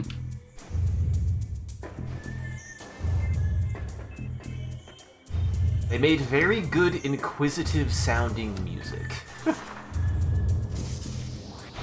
Really tickles your brain to listen to this. Does your brain feel tickled yet? Oh, absolutely. Probably scan that, shouldn't I? It seems... It's just a nub. Lower nodes, lower nub of astrological holographic projector, functioning normally. Try that word again. I've said what I said. Did Okay. I say nub? Did I say nub wrong? No, you said nub right. You said astronomical wrong. There's a big difference between astronomy and astrology. Oh no. Look into the heavens, Sean. They will tell you everything you need to know about your body. They'll tell me everything I need to know about what I should eat for breakfast this morning. Uh-huh. And your love life. I mean, a masterclass might be putting it a little strong, but like, kind of. Yeah. It certainly is one of... It is, I think, an incredibly influential and standout piece of video game media that should be and deserves to be studied and recognized. Silas does raise a good question. It makes sense why all the Chozo stuff is ball-shaped. Why is all of the pirate stuff ball-shaped? Oh boy. If we're not to it yet, it's because they are deeply fascinated with Chozo technology, and I cannot wait to get to the one of my favorite pirate lores where they try to recreate the morph ball. It's hysterical. Well, there you go. Let's just put it this way, Sean. I don't know why they have functioning orb stuff like that, because based on that lore, they have not been successful at being able to create a functional morph ball, and they do not understand how Samus does it. To be fair, neither do I. tried. Yeah. And trust me, they've tried. Planet Talon 4, mass 5.1 trillion teratons. Profile, economic system. Ecosystem studies indicate that Talon 4 was a biological paradise prior to the impact of an extraterrestrial object. What remains of the biosphere is slowly fading due to exposure to phazon radiation. At current rate of exposure decay, Talon 4 will be a barren Class 13 wasteland in approximately 25 years.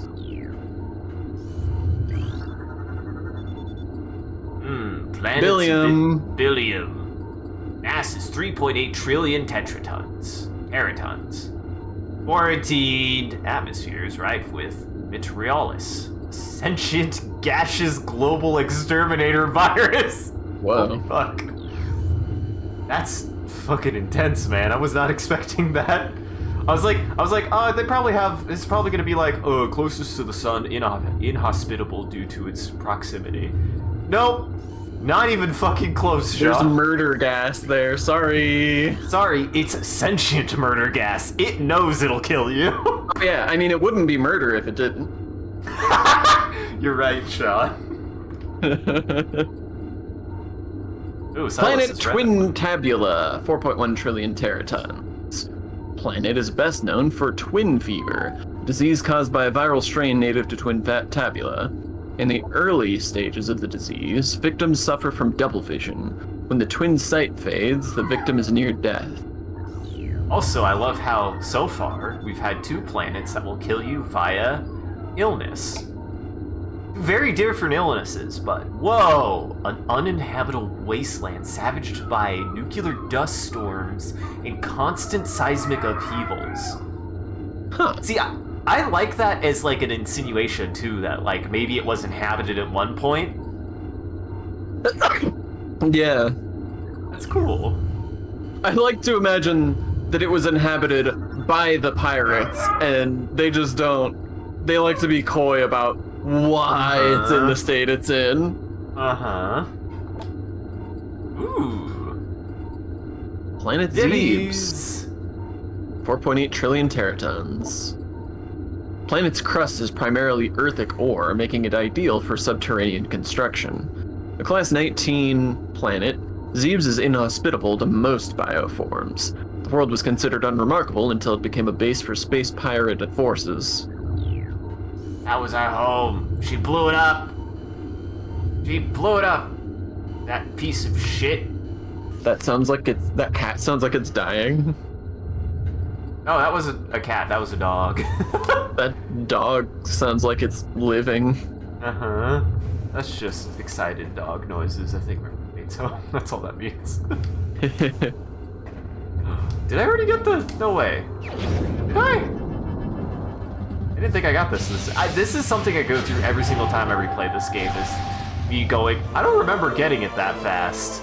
But that's also because the first time I played this, I was a dumb baby child who probably took hours to get here. Yeah. You have big missile now. No! Door cannot be opened.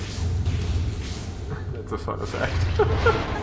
I love that it bounces off. Mm-hmm. Map room. Map room.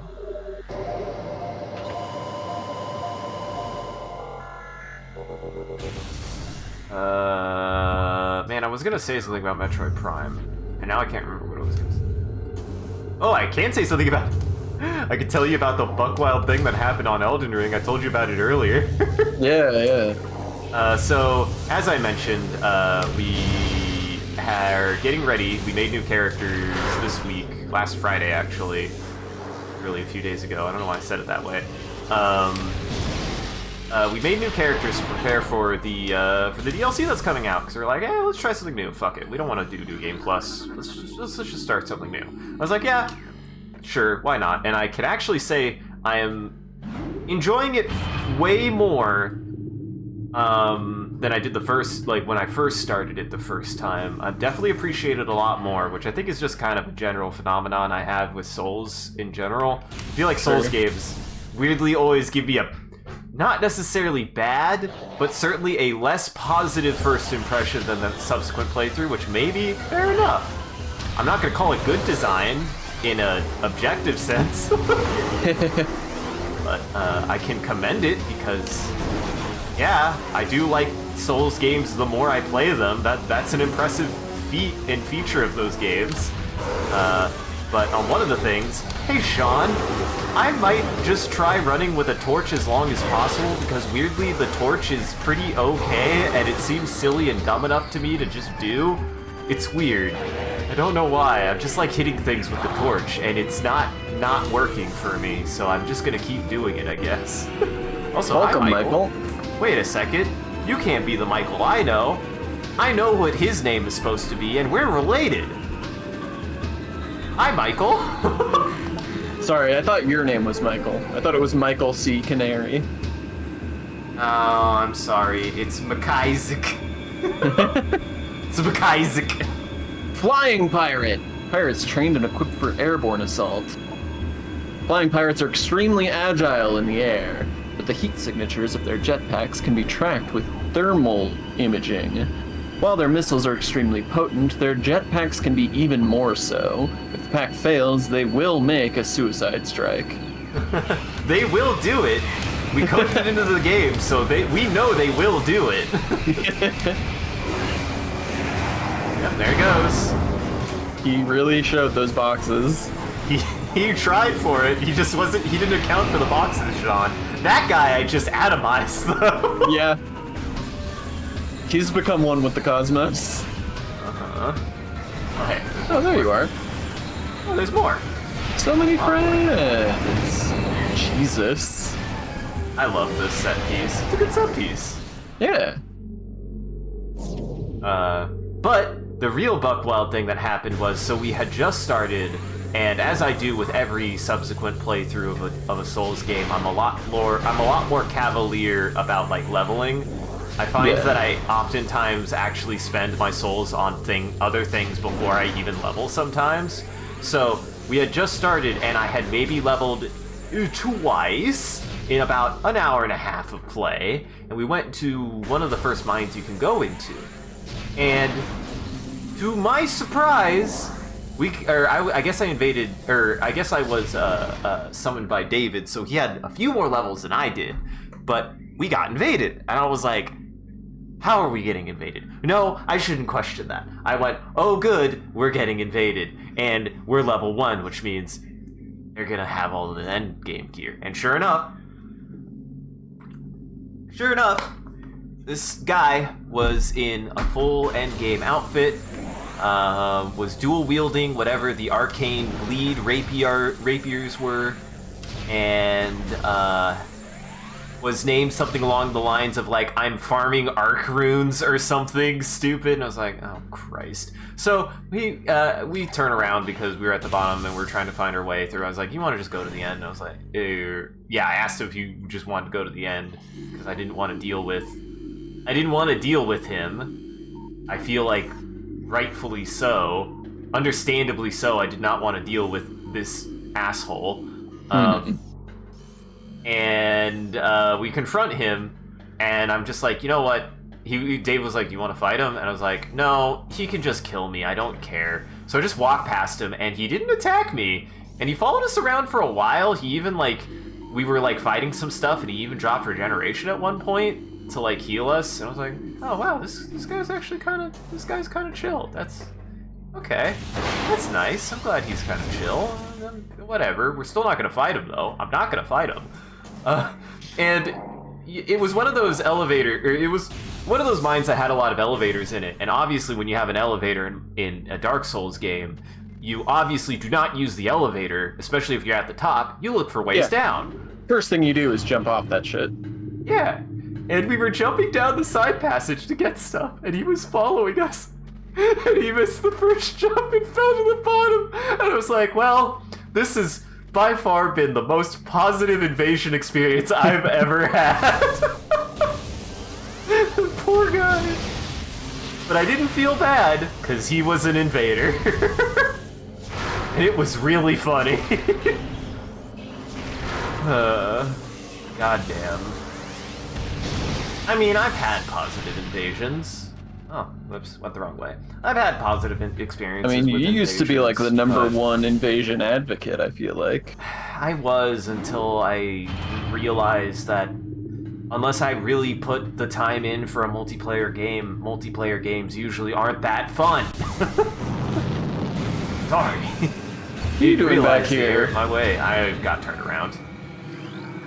No, I was talking to the pirate. Oh. Well, Sean, they have more of them. So, yeah. Also, thank you, Michael. GG indeed. We definitely won that invasion. Uh-huh. David and I could not stop laughing. We're like, well, oh, it sucks for him. God. Yeah, no,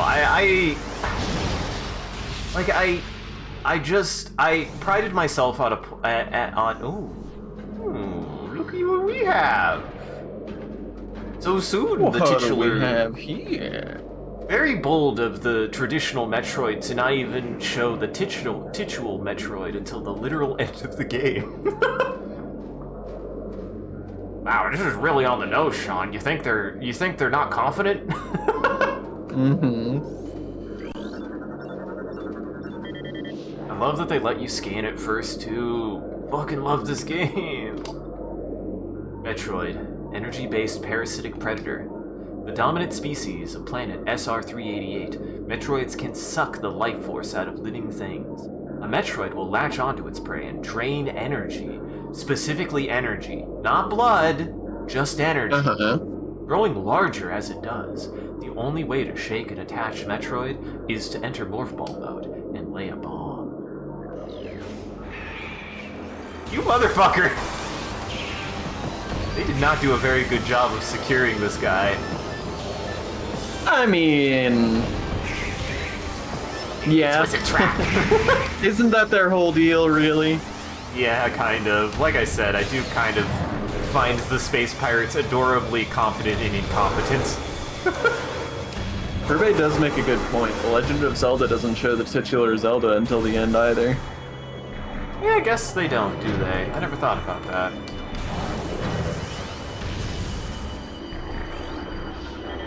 Og. Wait, what? Wait, what? Initial transfer of Metroids to Talon 4 research facilities has been completed. 3 were terminated in an incident at the landing site, but the others were pacified and transported safely. Initial Phazon infusion testing is underway. We are eager to observe the effects of Phazon on Metroids, especially their ability to absorb and process the energy given off by Phazon sources. Early research suggests a considerable growth in power and size. Whether the creatures stay stable after remains to be seen. I also like the subtle detail that if you shoot them with the wave beam, since it's like a weird electricity energy-based weapon, that they like absorb the energy and kind of grow with it. And then you just feed them too much and they explode. Preferred the Assular Zelda over the Titulette Zelda anyways. Listen, a lot of people liked Zelda from Breath of the Wild, okay? I know what you're talking about, Kirby. I haven't played that game yet. Stasis take 8118, contaminated beyond acceptable safety standards, removal squad requested. Wow, really got bad in there. Really need to get the cleaning crew, huh? They knew what they were doing. Phazon infusion, stage 6, subject Metroid BR5497. Michael, get that gun out of here. I'll feed it to my cat. Subject's mass at 180% of previous Phazon cycle, increasing dosage by 4%. Cat's threatening a shot. I don't know what I did. You know exactly what you did. They weren't supposed to know. Contaminant temperature stable at 3 centigrade. Contaminant? Containment temperature stable at 3 centigrade. Environmental diagnostic satisfactory.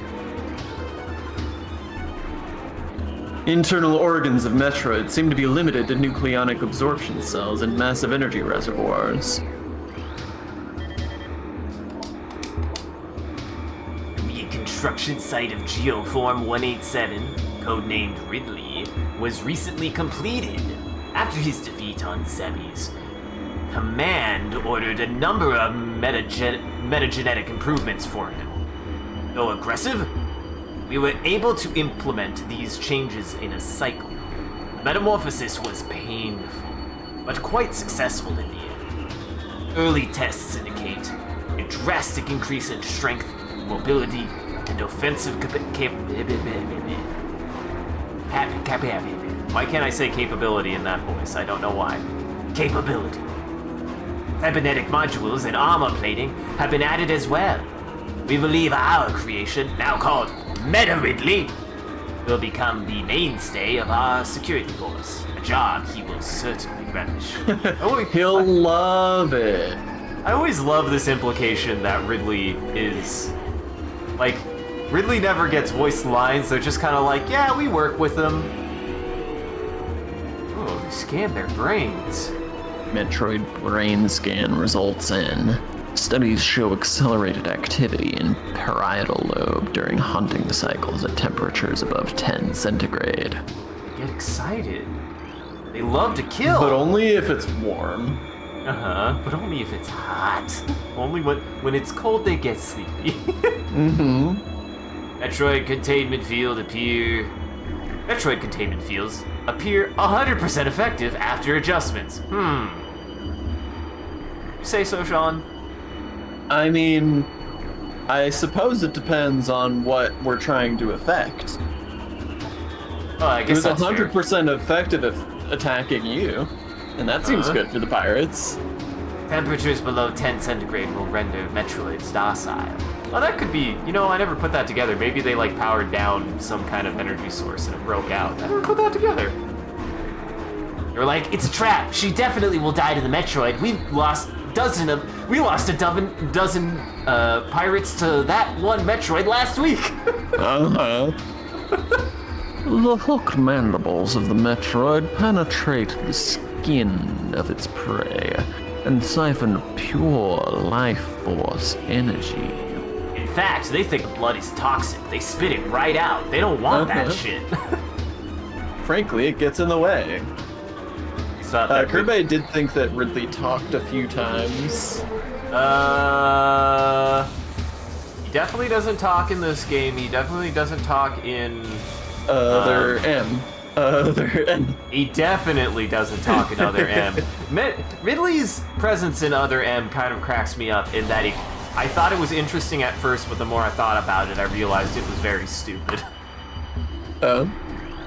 He just appears, and they more or less show where Ridley comes from, as though if a baby is a fun fact, Sean, did you know that human beings come from babies? Yeah. That's what Ridley is in that game. You get to find out where Ridley comes from. Because you literally get to see him as a baby. That's so cute. He is pretty cute. He's got like little bunny ears and he makes no goddamn sense. Teenage Ridley is wild though. Babies aren't supposed to make sense. They don't know English yet. Michael is a real Metroid fan. Give me a high five, buddy, and a hug. Directive: in the event of a Metroid attack, repel creatures with missiles set to maximum concussion. We want to hurt their brains. Log 10-957-2. Confidence is high regarding Phazon applications. We know enough about Phazon now to begin combining it with Space Pirate DNA. The code name for this venture will be Project Helix. Preliminary studies indicate that Phazon infusion could produce radical new pirate genomes. Benevolent mutation levels are high in current test subjects. Phazon madness is a concern, but refinements in the infusion process should reduce or neutralize the odds of mental degeneration. Sorry, I had a little bit of that mental degeneration myself. It's going pretty good, though. Another symptom is whether or not the subject can remember what they're saying, and when they can't, just input the word space pirate. We've noticed it across the board with all test subjects. All guards must use ice containment gear when transporting Metroids. This includes sedated specimens and those pronounced dead. I always feel like bits like that always have like an unspoken contingency of like, we do it when they're dead because there was an incident when one was dead and we didn't do that and it didn't go well. Oh yeah, I mean it's just like the warning labels on stuff, right? It's like, this is here because it happened. And the space pirates are filled with that. They've got like, they feel like they baby-proof everything. Yeah, absolutely. As energy-based creatures, Metroids have immediate mass increases upon energy absorption. They get big when they get drunk. They do. I mean, Sean, I know you don't usually drink alcohol, as in I don't think I've ever seen you drink alcohol. Is that I've had alcohol twice in my life. Is that what you think alcohol is made of? Is that why you don't like its flavor? Yeah, I mean, I've already got so much energy, Isaac. I couldn't possibly have any more. Don't need more. So, utilizing... Aw, damn it. I fucked up. I should have broken one of those. Damn it. Maybe I just have to do this. I don't remember. Yeah! Da-da-da-da. Give me that delicious body. I forgot I should have broken out the Metroid so that way you can see the Metroid attack the space pirates because it's cool. I love shit like that. I love when AI interact with each other like that. It's always a nice detail. Metroid dissection continues to provide more questions than answers. Our research team have isolated the energy. I can't talk anymore. Our research teams have isolated the energy conduits that run from the invasive twin mandibles to the energy core in the creature's quadripartite. The creature's quadripartite nucleus. The manner in which a Metroid actually extracts the life force from its prey remains an utter mystery. The victim does not lose blood or any other vital fluids, and yet We can't stress enough that there is no blood in this there game. is no blood loss at all.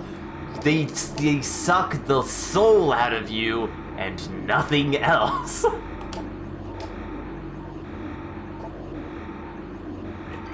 That went too far. Does not lose blood or any other vital fluids, and yet the Metroid extracts energy. Identifying this energy is our central problem. It takes no physical form, and yet without it, the victim dies.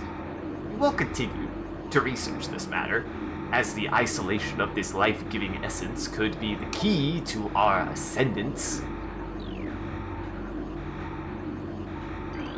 Okay, I guess wow, it's just the freaking, oh, what the heck is wrong with me? Dark Crystal. Bird people. Dark Crystal. What's funny is the Chozo and the Dark Crystal are actually the evil ones in that movie. It's true. They are always scary, and I, for some reason, can't remember their name. The Skeksis. I love the Skeksis. They're great. I love how petty and silly they are. I love how scary they look. They gave me nightmares when I was a kid. I mean, that tracks. They They're would. terrifying. Log 11556. Studies of Metroid biology continue, though with limited progress. It seems likely that we will be much more successful using the Metroids for our means, rather than Space Pirate trying to reproduce their powers. If they could be adequately tamed, we would have no need of a proper understanding of their metabolism. A small force of disciplined Metroids could wipe out entire armies. And once we find a way to shield them from cold containment weapons, they will be invincible. Furthermore, if we could then harvest the energy they'd consumed, we would have a near limitless source of power at our disposal.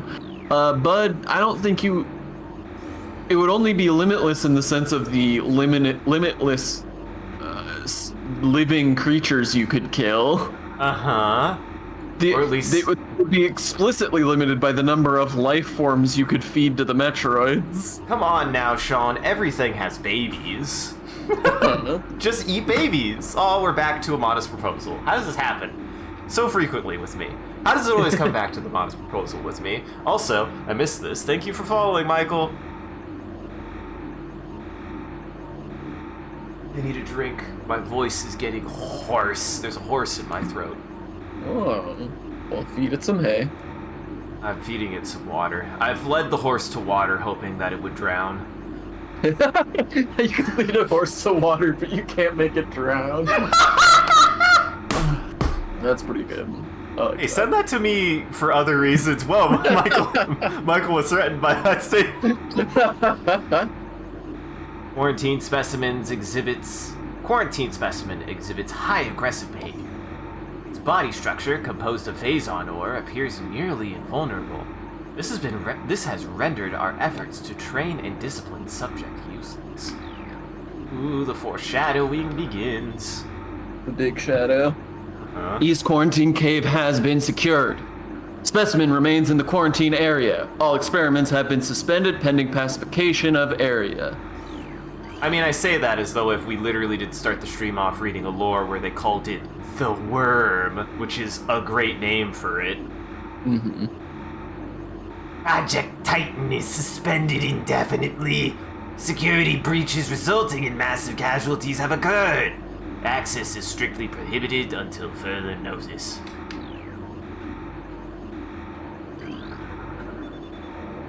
Stasis tank CO12 is contaminated beyond acceptable safety standards. Remove immediately. I love this. I remembered loving this area as a kid because it just had so much to read. I genuinely loved reading all of these. This tank holds the remains of Experiment 7526. Version of Elite Pirate, unsuccessful. That's a big unsuccessful. It's a big unsuccessful in a lot of little pieces. Uh-huh. I like that they were like, and we had to freeze it to be safe. Just No. to make sure. He's fine, preserved. That's how you make progress. That's how you make scientific progress, right? You gotta preserve your failures, look at them and go, boy, shouldn't have let that happen. Anyway. Ice Beetle! Ice beetle, burrowing insect with ice-reinforced carapace, averse to heat. This member of the beetle family has adapted to life in the sub-zero temperatures in the Phendrana drifts, growing a thick ice shell over its entire body. The ice is extremely resilient, providing the ice beetle with extra protection and augmented digging abilities. It's a mini boss that was cut from the game. Yeah, that makes sense. Yeah, there's a lot of those. They did I want to say like another one was they did want to also add Kraid, and God would I love Kraid in a Metroid Prime game. Hey guys, I know you're working on 4. Please take your time, make sure it comes out real good, because I will play it, and I will be very critical of it. And if you put Kraid in there, I will cream my shorts. Isaac's gonna lose all functionality in his short pants. These short pants won't even know what. Oh God! I found the ramp. That was some content warning action. Whoa! Can't have this. Goodbye. I love the way the super missiles are implemented in this game. It's so fun. I love that it's a combo thing and that there are variants of it too. I love all the different versions of the super missile that you can unlock as you play the game, and they're all optional, I believe. I don't think you have to get any of them. Central tank control. One down. This is central tank to tank control. Thermal visor interfaces will be sent to quarantine area. These visors will be useful for any personnel involved in transport of the unstable test subject there. It's getting really dark now. You can't see because we turned off all the lights.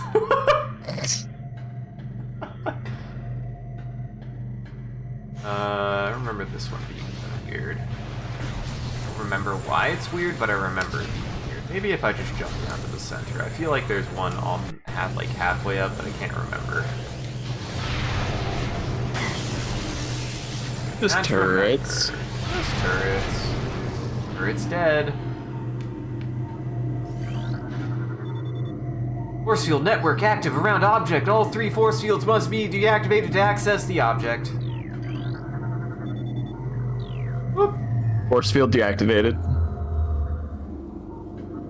Just one more.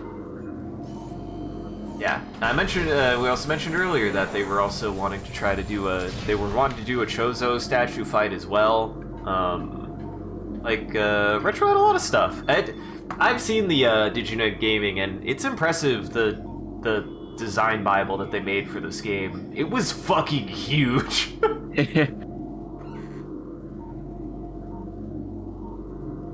The last one. Am I stupid? I think I'm stupid. I don't know. Read it. Inform command that thermal vision tests will begin soon. Abnormal heat traces are represented as red when looking through the thermal imaging spectrum. You see green, that's a problem. That shouldn't be happening.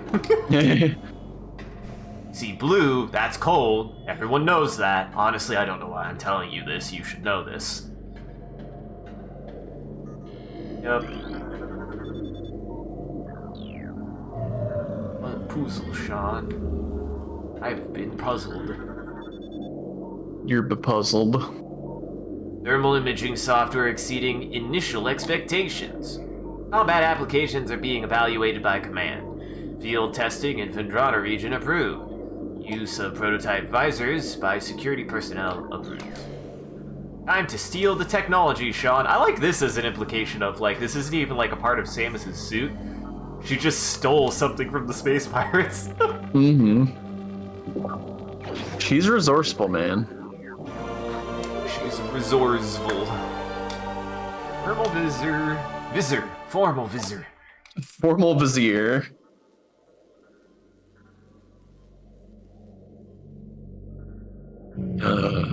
Oh, nuts. Now you Walked messed in. up. And they did. This thermal visor was powering the lights. It was. See, look, now they're they were like, finally, like we're not gonna make the mistake of that first guy. Want to know why I actually think that they're probably that way? Why he was that way, Sean? It's because if he did go invisible, you wouldn't be able to scan him and get his log. This is an interesting. That's an interesting little detail. The whole thing about this beam is that it's really good at homing, and it doesn't home on these guys because they're invisible. Interesting. Yeah, it's neat. I also really like the thermal visor effect. It looks good. Yeah, honestly, this kind of effect could have easily blown up in their face, but this looks nice. It looks nice. It's readable. It's not disorienting. That is another thing. Like it does a very good job. It also isn't a sin against all logic and design principles like the fucking X-ray visor is. Boy, I can't that wait for thing. you to. I can't wait for you to see a visor that I think is cool in concept, but is an even worse version of that. I think. I do not think you'll like it. Yay! It's a cool idea, and it's a cool effect, and it has very niche purposes that have no direct implications to gameplay, if I remember correctly, other than some boss stuff. But you get it at the end of the game, just like the X-ray visor. I mean, not being relevant to gameplay would be an improvement on the X-ray visor, but we'll see. We'll see what this thing is that you're talking about. No spoilers, everyone. He doesn't even know what Echoes looks like. Yeah, I've never seen or touched the second Prime game, or the third, for what it's worth. And I think that's fine. I don't know if I'm in the minority or not. I know it was super popular when it came out, and I was pretty underwhelmed the more I played it. I was like, I like the other ones better. Because at least one is super, like, ambitious or at least one is, like, super foundational and does a lot right, and I love the way that it does things, like the way that the arm cannon is, like, handled and the visors are handled, like, the whole thing about the Prime 3 that everybody was, like, so blown away with was like, well, it's the technology. You get a real feeling that you feel like you're in Samus's shoes and boots, and I'm like, they did that without needing to use Wii gimmicks, and they took out the parts that did that. That never made sense to me. And then further proved my point that they put them back in for the trilogy, so it wasn't a matter of they couldn't and that it wouldn't work with the Wii remote. Like, beam selection is still a thing in the trilogy. It's not like it went away. God damn it, I'm looking for these goddamn symbols. You fool. I'm not a fool, I'm just looking for them, Sean. Remember kind of getting lost.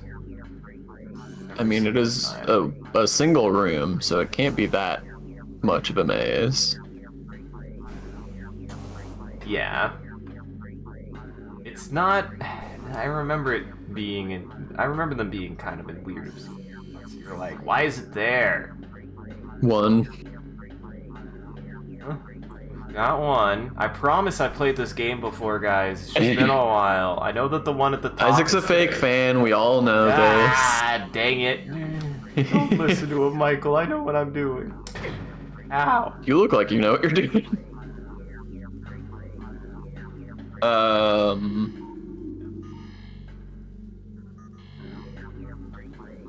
Beans, what was I gonna say? What were you gonna say? Where am I? That's what I thought. I think you could... Maybe you can't see it through walls until you actually hit it. Ah, darn. I actually remembered getting stuck in this room as a kid because I was like, where the hell is this thing?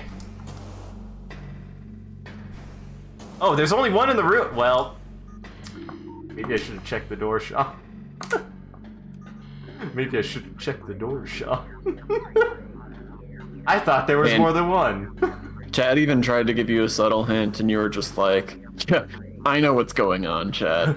I got this. I've played this game before. Leave it to me. That's what I'm saying, man. Fake fan. How dare you? I swear, if I get over here, I was gonna be mad either way. Apparently, Michael just finished playing this game yesterday. Oh, nice. For the first time? Good-ass game. It's one of my favorites of all time. Definitely in my top 10. Absolutely. Sentry drone, well-armed and armored security mecha. Sentry drones have limited intelligence, but do their assigned tasks well. Being machines, they are susceptible to electrical attacks. When alerted, drones initiate a security lockdown, then attempt to neutralize the intruder. Their electronic warfare suit can scramble visor technology as well.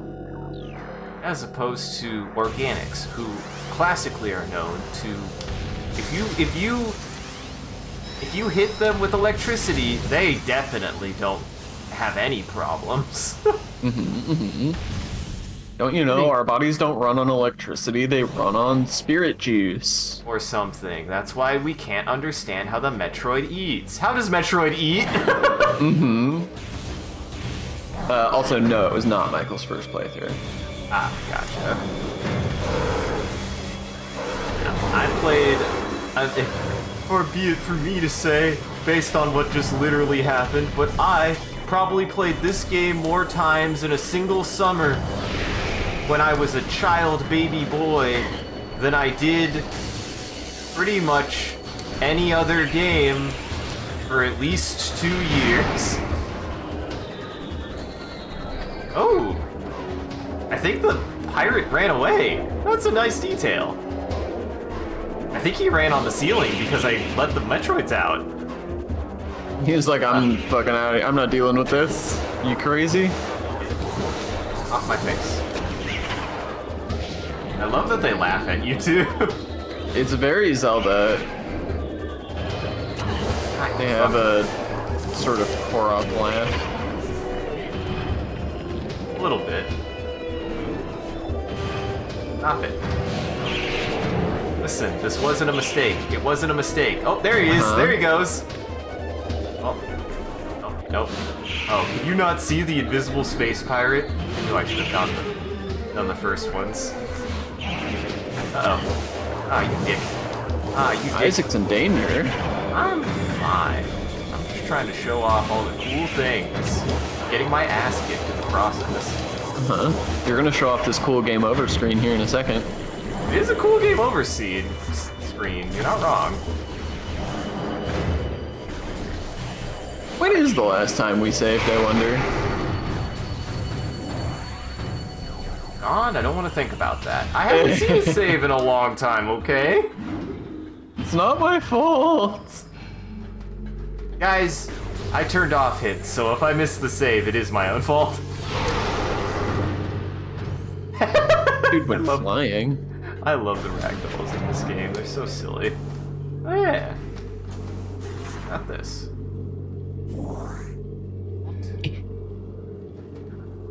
Good game. All ballads. Well. You japed, but then you got japed. And I got, man, honestly. On me. That one's on me. Oh, hey, look, we got a friend. Missed. Just in time. Fixed his shit just in time. He saw that shot miss and went, well, I have to move.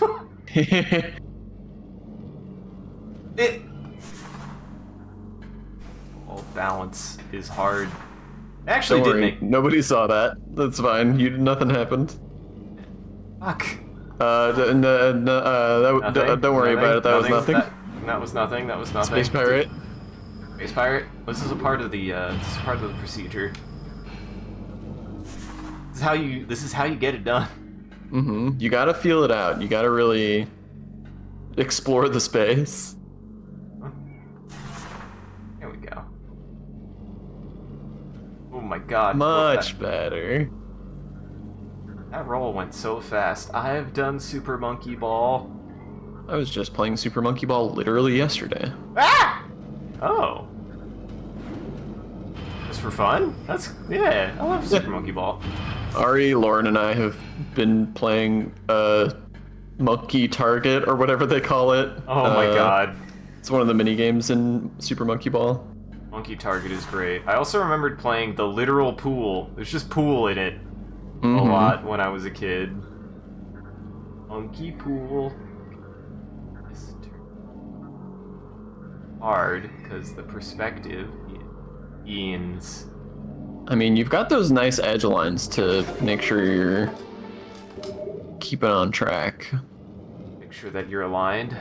Make sure that you don't make a mistake. To make sure that you're not a mistake. I'm not a mistake, Sean. I'm glad you noticed. I think I'm not a mistake either. I appreciate it. God damn, there. Breblem. Oh. That's actually it. See, I like that as a detail. Like, you literally couldn't see it because it didn't make heat. It's like, that's the kind of thing that I really appreciate about, like, the thermal visor, is how good it is at, like, making things readable where they need to be readable, but it just changes what you can actually see in ways that make sense. Like, it's invisible because, yeah, it doesn't make heat, and it is obscured by the environment. Cool. So many, like, little details like that is what ingrained itself in this game for me, into my brain. Yeah. Also, I can now not look at that texture on the cannon in the bottom right. Dude, I was just looking at that. And I was like, it looks good, but it is just a GIF. It looks so 90s. That's so funny that we were both just like passively staring at that animation. It's weirdly low frame rate too. Like, yes, that was the thing I picked up on. Is it seems like it's not a high enough frame rate to read properly, because that's what makes it look so 90s to me. I think is that it just looks like it is not animated at the right frame rate.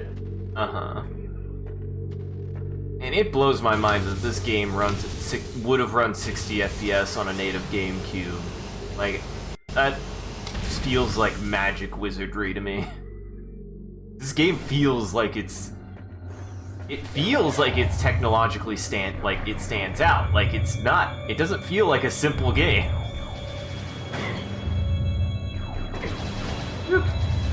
You got punted. Yeah. Running. Where'd that save go, huh? Fuck, it was right there. For some reason I thought there was a bathroom. I know you said map room, but it really sounded like you said, for some reason I thought it was bathroom. I thought it was a bathroom. No, we're good. No, we're good. We're professional. Don't listen to that blaring warning. I've been Samus since I was 12 years old. Oh hey, have you played more Animal Well, by the way? Because I have a very specific thing to ask. I completed Animal Well. Oh nice! What'd you think? I got credits roll. Technically, there's a bunch of stuff I haven't done. Because that game's secrets go hard as hell. On if I was to qualify Animal Well with one single word, it would be dense. That game is dense. It's incredibly dense. I adored Animal Well. I've been saying this to everybody, but I have not had this positive a response to a game since Tunic. Like, I've not been this impressed with a game since Tunic. Switch, I gotta play Tunic. You gave it to me. I really want to play that game. Yeah, we can play I know. that on stream. Eventually. I mean, I might. Sorry, buddy. Tunic is a difficult one for streaming. I might need you to like not have chat open if we stream that game, just because the potential for backseating is out of control in that game. That's fair.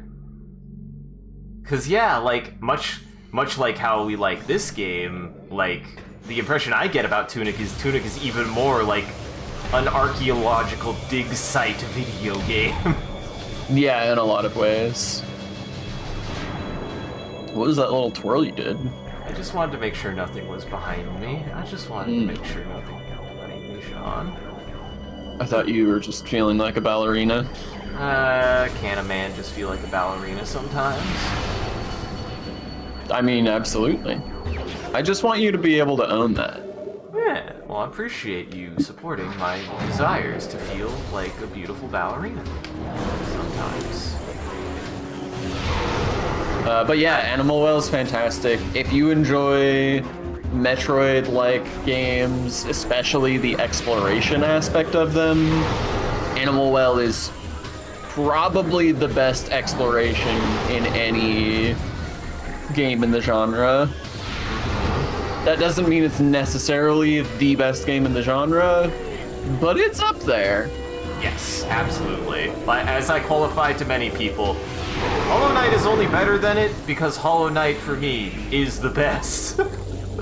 Yeah, Hollow Knight is multifaceted in a way that Animal Well isn't quite, but... Right. But what Animal Well does, arguably does better than Hollow Knight does for the few things that it does extremely well.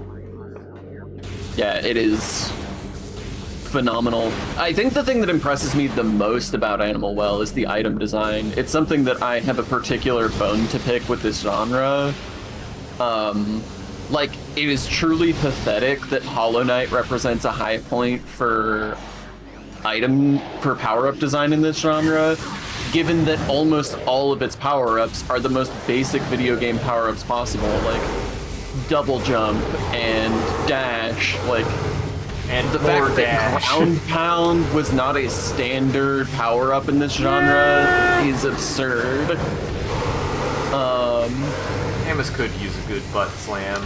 He needs a butt slam. But, all that said, Animal Well, genuinely, every single ability you get in that game, every power-up you get, is a completely unique power that I have not seen a, like, easy comparison equivalent to in any other game.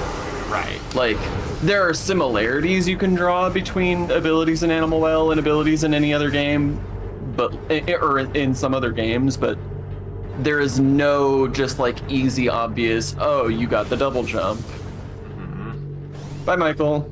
Good night, Michael. Thank you for stopping by. We appreciate it. Yeah. But one of the reasons why I brought it up is if we want to talk about health warning sound design, I want to guarantee that if there is anything that Donkey definitely had input on, it's that, because I actually really like it, and it very, very, very, very feels like he was like, make it not annoying, please. Make it not annoying, make it brief so people know that you're about to die, and do not have it blaring constantly. Yeah. I feel like Donkey's definitely had a bone to pick with that in the past in other games. I feel like he's made jokes about obnoxious damage warning sounds in the past. I don't have any memory of that happening, but it wouldn't surprise me. It is a particular sort of weird thing in game history. Look at this big rocks. This big pile of rocks. Look at this big old pile of rocks. Ah, geez, That's a sentient rock. That's not what rocks are supposed to do. Rocks ain't supposed to do that. These rocks came from the murder gas planet. I thought you were gonna say ground, and I was like, all rocks come from the ground, Sean. These rocks came from the ground. That does feel like a line and like a beat, like a. It feels like a line that would have come out of that Godzilla movie, Sean. Yeah, or like Tremors or something.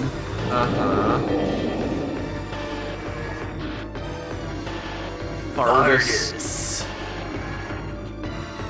Want Thardis? Go for it.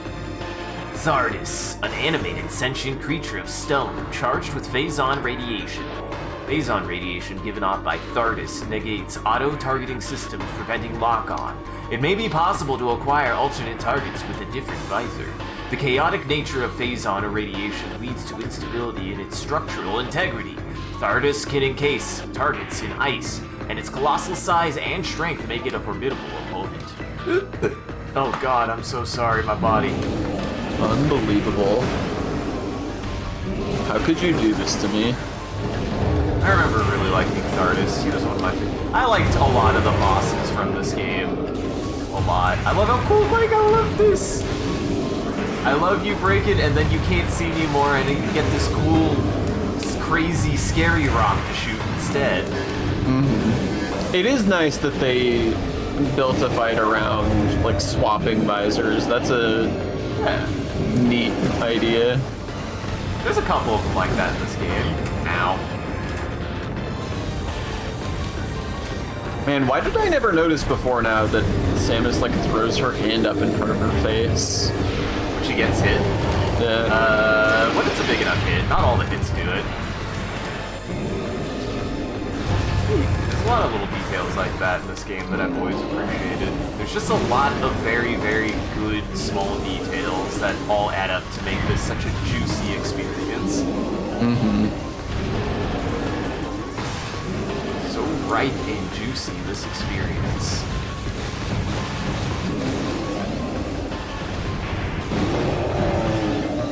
Yeah, I'm glad you liked Animal Well. Its map in particular is very... Oh, hey, did you, by the way, get my favorite map tool in now probably any Metroid game? I bet you can guess what it is, because it's like, wow, has this not been in a Metroid game yet? I don't know what you're talking about, actually. Shit, how many eggs have you gotten? 54. I swore it was an egg. Did you not get the pencil? Yeah, I got the pencil. Oh, okay. It's a pencil, Sean. I'm talking about the pencil. Zelda's had that before. They had a pencil. They just had a pencil tool? Really? Yeah. Which game? One of the portable ones. Oh, sure. Nah, I never thought about that. Okay. Well, sure. Well, DS, a lot of DS games just gave you a pencil as a map, and I forgot, okay? I'm sorry. But yeah, I mean, it's cool. I think that personally, I am fond of restricted map tools. I think in general, it falls in a category for me of like, quality of life can go too far. Because in principle, everything that goes into a game is an inconvenience to the player, right? Like, Right. the most convenient thing for the player would be for the game's finish line to be 1 foot in front of the start and you just walk forward and win. Everything that is in the way of that is an inconvenience. So taking out all the inconveniences takes away the game. And I don't think that the pencil really has that effect. But I didn't find it all that necessary either. Like, the only thing I really used the pencil for was drawing where all the fucking fish tunnels go. But even then, I didn't end up using that information almost ever. Right. I'm infatuated with the idea of an exploration-based game, of a Metroidvania, just something where you it is a core design mechanic that you need to be making your own detailed notes. I love that as a concept, Yes. and I would like that to be actually like explored in a game at some point. Yeah, and that I totally agree with. I would anything love that a feels game like that like that. made you draw your own map to some extent. That's supposed to be the whole thing with Etrian Odyssey, but I really don't like the way that that's handled in that game, or the way that that game plays in general. I've never heard of that game. It's a dungeon crawler where you have to draw the map. But it's like a grid-based, and I forget exactly how it works, but it's like you have to draw on the grid and with the exact like dimensions of the grid, and you're like graded on it. Like you have to hit a certain percent of completion of the map. Yeah, Grid. that's absolutely. It shouldn't be a graded thing. It should absolutely be a like you have to interpret it yourself because it's your information. Exactly, Like, I love and that's what that I didn't like idea. it. Is it's so rigid, and it's not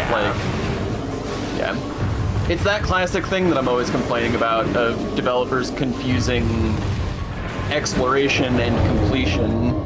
They're very different things, and they don't mesh very well. Yes. Which is why Animal Well is incredibly impressive. God, that game is maybe the first in the entire genre that made me go, I just want to find the secrets because they're there. But you can really get the vibe that Billy's like, just go look. You don't got to do it.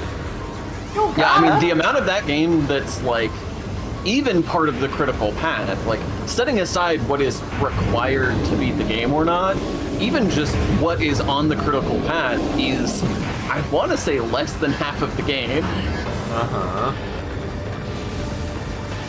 It's wild. I did free all the cats. I felt good about that. I did think that the thing, I won't say what you get for doing that, but I silly. did find it underwhelming.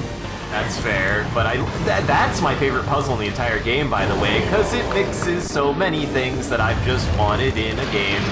Like, I love the flute, I love how the flute works in that puzzle, I love how all the cats are ingrained with it, I liked having to put all the pieces together to be like, oh, you know, like, as soon as I was in the room with the big cat, like, to have to experience, to be like, oh, this is how that responded to that. Like, yeah, I loved that whole puzzle. It's probably my favorite puzzle in the entire game because it's a puzzle that requires you to read the map.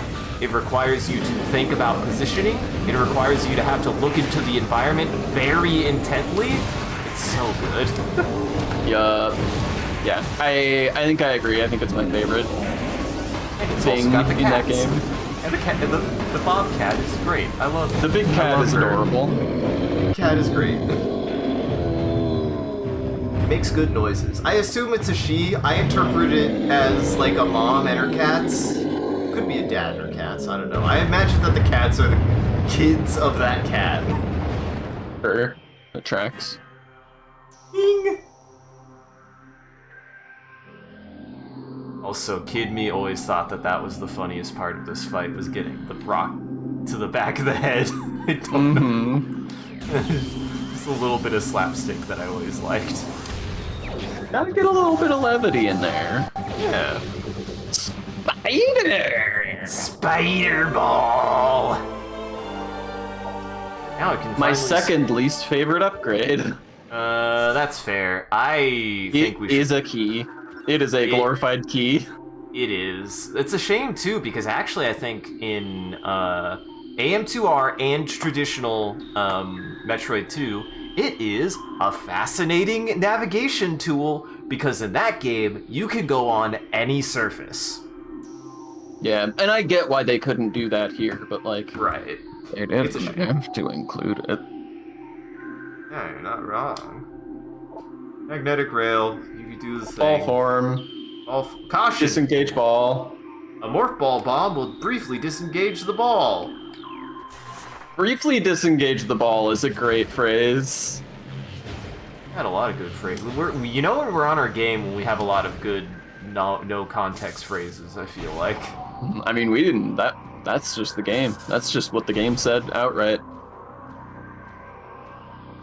That's just how good this game is, Sean. I don't know what to tell you. What's funny? Wait. Oh no.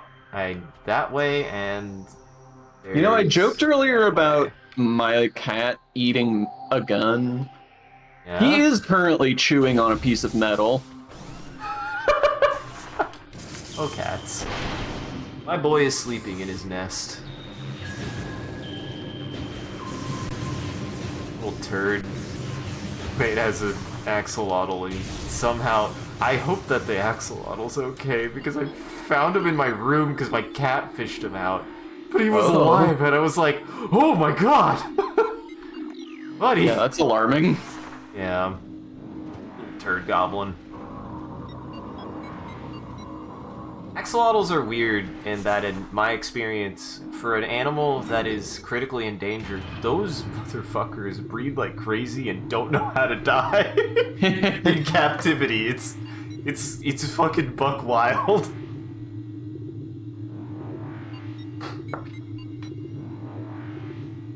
Back to the fire zone. Back into the trainway of Talon 4. It is the lava zone. To be fair, that probably works the same way in Earth. If you ride a lava current long enough, you'll appear somewhere else on the planet. Sure. If you ride anything long enough, you'll appear somewhere else. You'll also probably die unless you have a gigantic drill that you use to burrow to the center of the earth. What the fuck was the name of that movie? I actually get the impression that I would like that movie. Talking about Armageddon? Is it? All I know is that they use a giant drill to burrow to the center of the planet to try to restart the nuclear core of the planet by shooting a nuke off next to it. Armageddon? That feels wrong.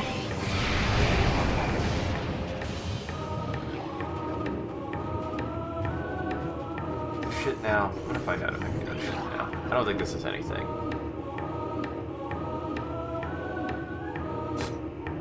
The machine is functional, but not currently receiving power. 3 nearby power conduits must be energized for it to open. Massive electrical energy will energize the conduits. Conduits radiate some heat that can be invisible to the normal spectrum.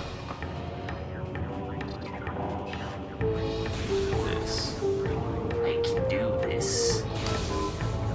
I don't know what to tell you. They don't drill into the center of the planet, but other than that, you've exactly described Armageddon. What do they do in Armageddon? Well, it's an asteroid, not a planet. Huh. But yeah, they drill into the center of it to detonate a nuclear bomb to destroy it. To save the planet from getting hit by an asteroid. Huh. Huh. That's Maybe? the famous movie about sending drillers into space instead of teaching astronauts how to drill. We've had this conversation before. We have had this conversation before. Maybe we should just fucking watch it. Yeah. I haven't seen it, I don't think. Or if I have, I saw it when I was a little kid and don't remember it. I vaguely remember seeing a weird space movie about drilling, so I think I did see it, but I couldn't possibly tell you anything about it other than what I've culturally osmosed. I was gonna say, that must tell you how cognizant I was, is I thought it happened on Earth. Uh-huh.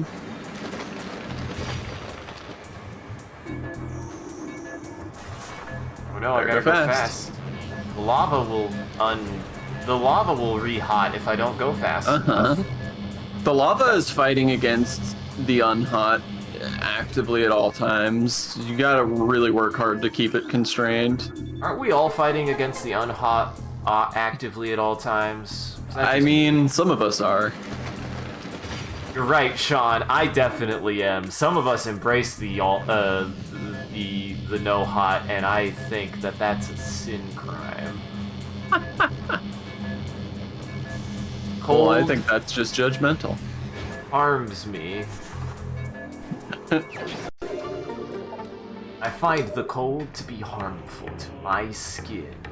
Some of us were made for cold climates. Some of us were made for hot climates. I would love to live inside of a volcano, okay? I would find it very good for my skin. You don't know. I don't think first degree burns are good for your skin. First degree birds. Scree birds. Shit, that's such a good band name. Yep. Glad that you pointed it out. I forgot about that. The missile can't open regular doors and the game gets mad at you for doing it.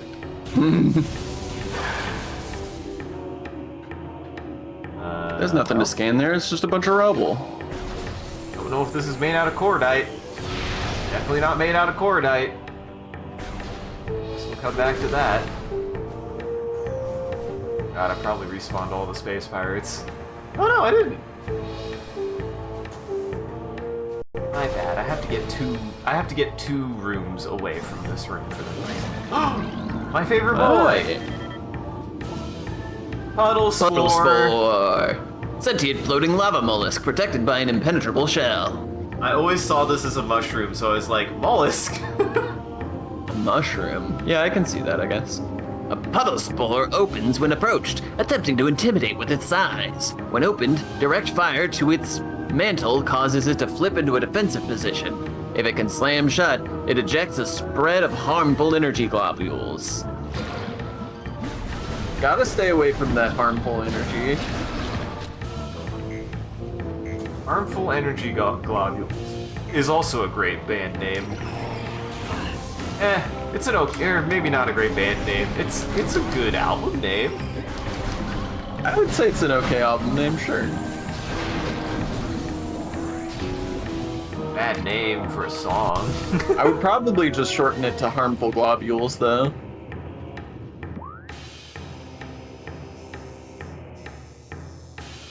Oh yeah, just making sure. It was like, Where am I? Where am I? To this room yet? I love this room. I know what's in this room. Don't know why I shot him. Well, that's why. God, I think Just I to know avoid why. doing that. Yeah, I think I realized what I should have done instead of ignore the clear signposting.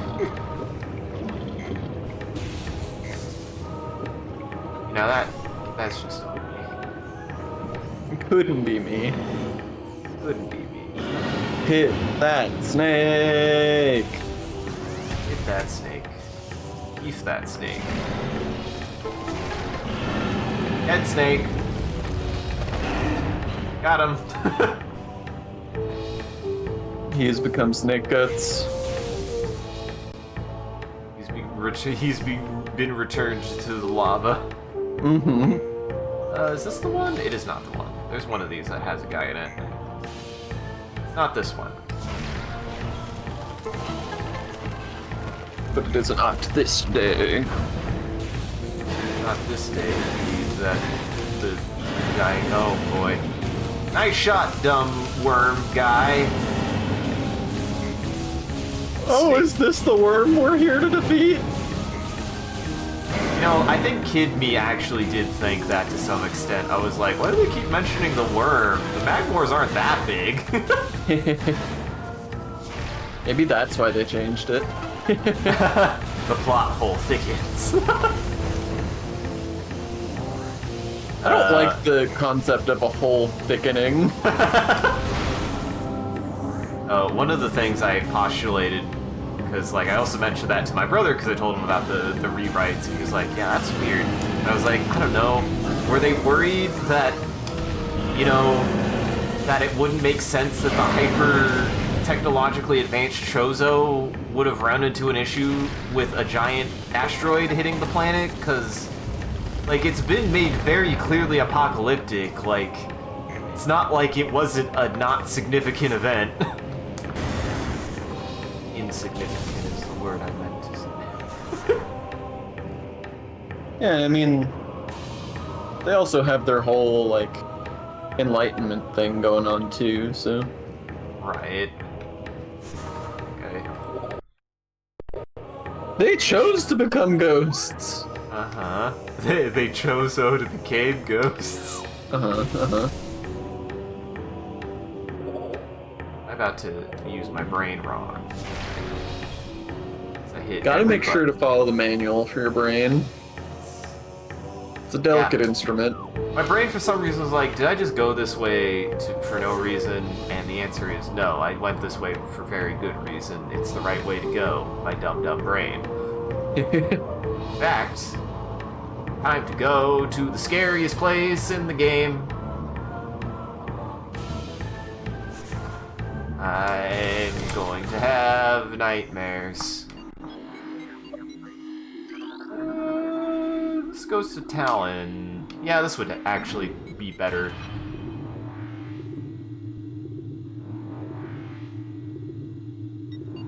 I think whilst the kind of path that's laid for you is fairly linear, I think they do a pretty good job with how they structure the actual backtracking portions of it. I think that they do a very good job of making it overlaid in a way that you still feel like you're always returning and revisiting areas in a way that's like, oh, I have new stuff. I should also check for stuff that I would have missed last time.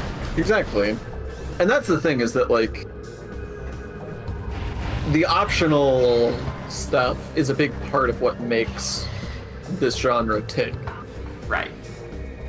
So you can get a lot out of parsing out how the critical power-ups progress, but you can't ignore the optional content Yeah. in talking about the structure of one of these games. Yep. Because it's a key part of engaging with the environments of them, Or didn't facet of it. Because ultimately, as a player, for a first-time playthrough anyway, you don't know what is necessarily critical and what isn't. You're just like, oh hey, I got a new ability. I remember this and this and that place that I can use it. So you go try and use it there. Yeah. And you find stuff. Which is why I think in the future, having realized that you can turn it off, I highly recommend if anybody has never played this game, turn off the hints. I did not remember them being that aggressive, and I'm glad I could turn them off.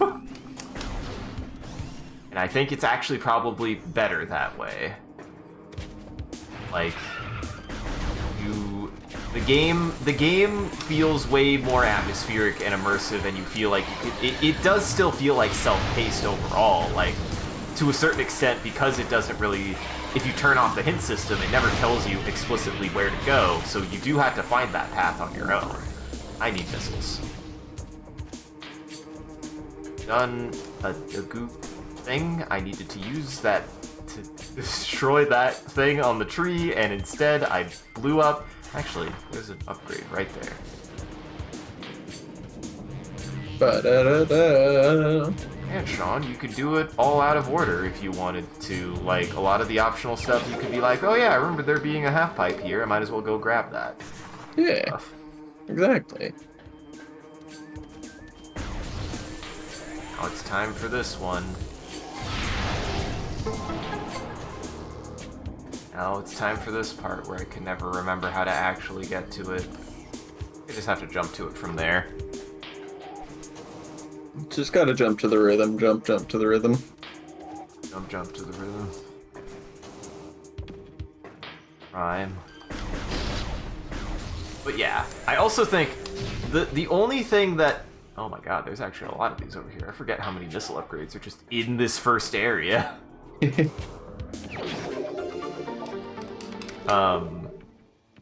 Another thing that I'm like, maybe, and this only makes sense in a stupid way, I don't think it makes sense in a good way. Allegedly, there's maybe a plot hole there where they're like, oh, we know about the space pirates even though we're already dead. And it's like, bro, they already established that they're beings beyond time and space right now. I'm sure that they could see and influence our plane, if not fully, at least a little bit. They made it clear that they have the knowledge and technology to do that. Yeah. Well, and So, yeah, the bigger thing, and this gets into spoilers a little bit, but the big plot hole that they tried to fix, and that, in my opinion, failed, is the interaction between the pirates and Big Metroid. Oh. What's that have to do with the Chozo, though? Exactly. That's exactly my point. That's nonsense. That's actual nonsense.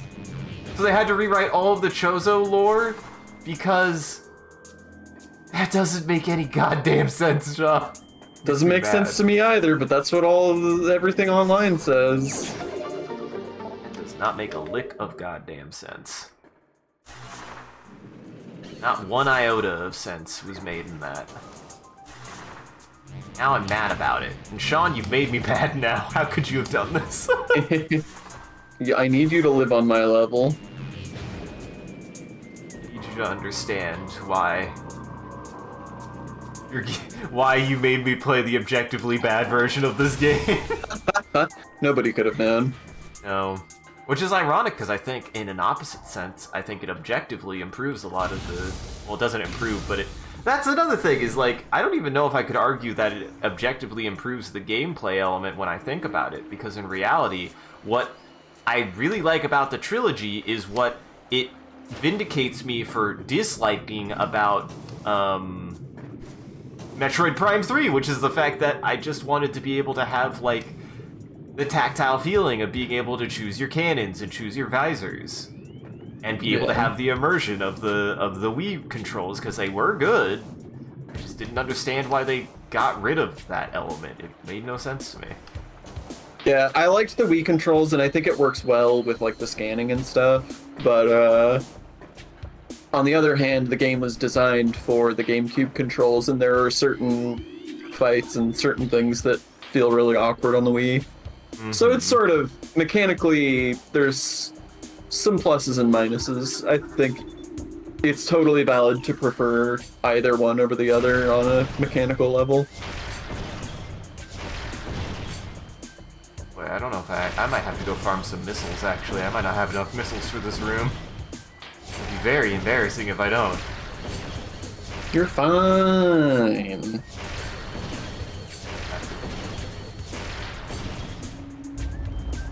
Oh, but it's our friend, the Oculi. Oh, hey, and this is our first super missile upgrade. Maybe the Oculi. Oh, hey, oh, what the hell? Ow. Become wrecked. I bet it dropped a missile too, and I could really use that.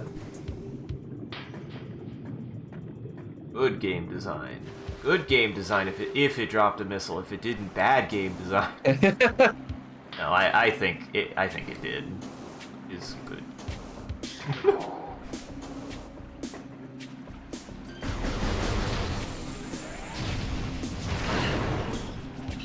Bad game design. Bad game design. I'm out of missiles. Oh, I have to come back to that room. Oh, I need to escape. I'll be back in that room in a second.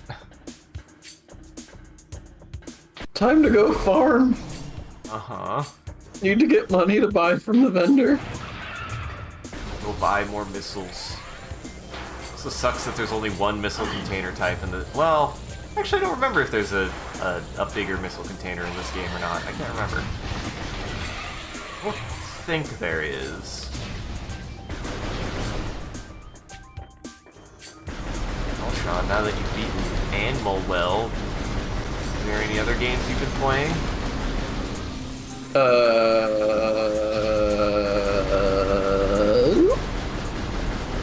That's a great question.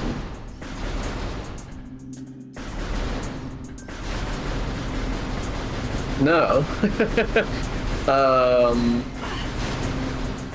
I did play a couple of VR, like, escape room type of games that I was excited about in concept, but that I didn't feel like were very good. Oh. That sucks. That would be like the perfect thing for that. Yeah, really. So one of them is a Dark Room VR, which is just like really janky, and the puzzles are not very satisfying. And then the other one is I Expect You to Die, which is actually pretty good. I think I Expect You to Die executes on its vision pretty effectively. It's supposed to be like a spy thriller. And so That's it puts cool. you in a bunch of like high pressure spy situations, and you've got to use all your spy gadgets to solve a bunch of silly spy puzzles. Perfect. It's pretty for, cool. Yeah. Man, I forgot about that game. That was like an early one for VR, wasn't it? It's been a long time. A little bit. There's a bunch of sequels. Oh, wow. But I do think that all of the... I think that the time crunch is a little excessive and sort of doesn't fit the vibe that I'm looking for out of an escape room experience. Like, it becomes an execution challenge in a way that feels really weird. Right, when the whole thing about, or at least a part of the thing about escape rooms is even if there's a time limit, it feels like the time is pressure, but you have all the time you need.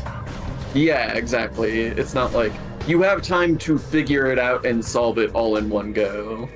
Whereas, like, with I Expect You to Die, between the aggressive timers and the very lethal fail states, it's you have to replay those missions, some of them over and over, before you actually beat them, and that feels really weird and awkward to me in an escape room situation. Because you're just like, once you've beat the thing, like once you've completed part of the puzzle, you don't get anything out of doing it again. Right. So I think that it's awkward on that front, but I did enjoy it. That's a fun concept. I mean, that makes sense specifically for what it is too. It's like, yeah, that's a very good idea in use of VR. I still think that one of the best uses of VR, though, this wouldn't keep me from I've actually seen recently a weird light gun console that has been getting advertised a lot on Instagram that I might genuinely get. Because one of the things that it advertises is that it has a bunch of games, and one of the games it shows is actually a game that I loved when I was a kid, but no, I didn't play very much and always wanted to play it, but it was so popular and I never got to because it was always gummed up with traffic. Was the Jurassic Park video game based on the second movie, the light gun game. It was something that I really thought was really cool, and they showcased that one of the games on it was that game. It was just like a little screenshot of some kids playing it. I'm like, oh my god, I might need to get that because I like light gun games. But in reality, I'm just like, but also, all light gun games, all arcade peripherals should just be transported into VR. It would be great. It's perfect for them. Absolutely. I would love to play all Time Crises in VR. It would be an amazing game. Fuck. Hell, you could even make the gimmick, the really cheap gimmick of, we didn't put Time Crisis, we just put a Time Crisis cabinet in VR. Or just put a bunch of arcade cabinets in VR, and I would still play the fuck out of it. Yeah, I do think it would lose something, but yeah, I don't know. Like, the way that VR tends to have, or the way that arcade games tend to have, tactile interfaces, that could work in VR still. Yeah. I think it would be, a good way to do that, too. I think that... Also, I think this room actually resets if you leave it, which is very silly. Yeah. Maybe? I don't remember. I hope I didn't just fuck up scanning something. Okay, good. They appeared still. I was like, I hope those things appear again, because they were technically new. The plated puffer. Mutated puffer with reinforced epidermis. Phazon exposure has created a mutant strain of puffers on Talon 4. They have developed plated skin, making them harder to burst. Concussive weapons can still do the job, however. The gas within the plated puffer is just as deadly as that within their cousin. Oh, look! Speaking of VR, the Oculus! Here they are. Whoa. He's dead now, forever.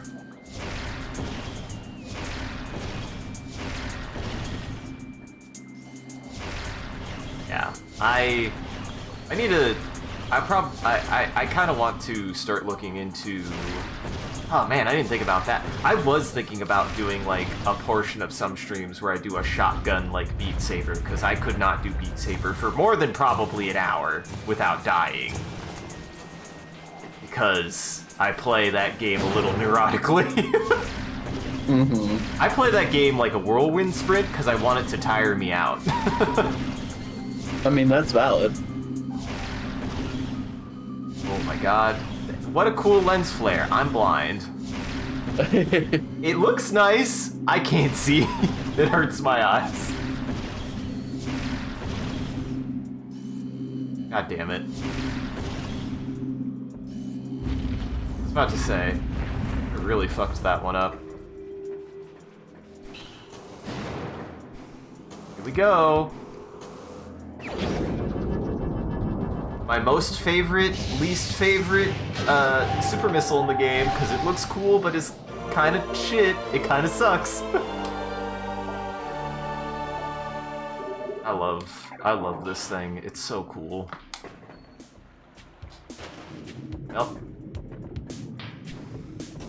And I love that these are well, I still think that they are technically optional, because all they are buffed attacks. And technically, I think you do have to come back to this room for something else later, but you also aren't required to get what's up there if you don't want to. That's not the required part of the room.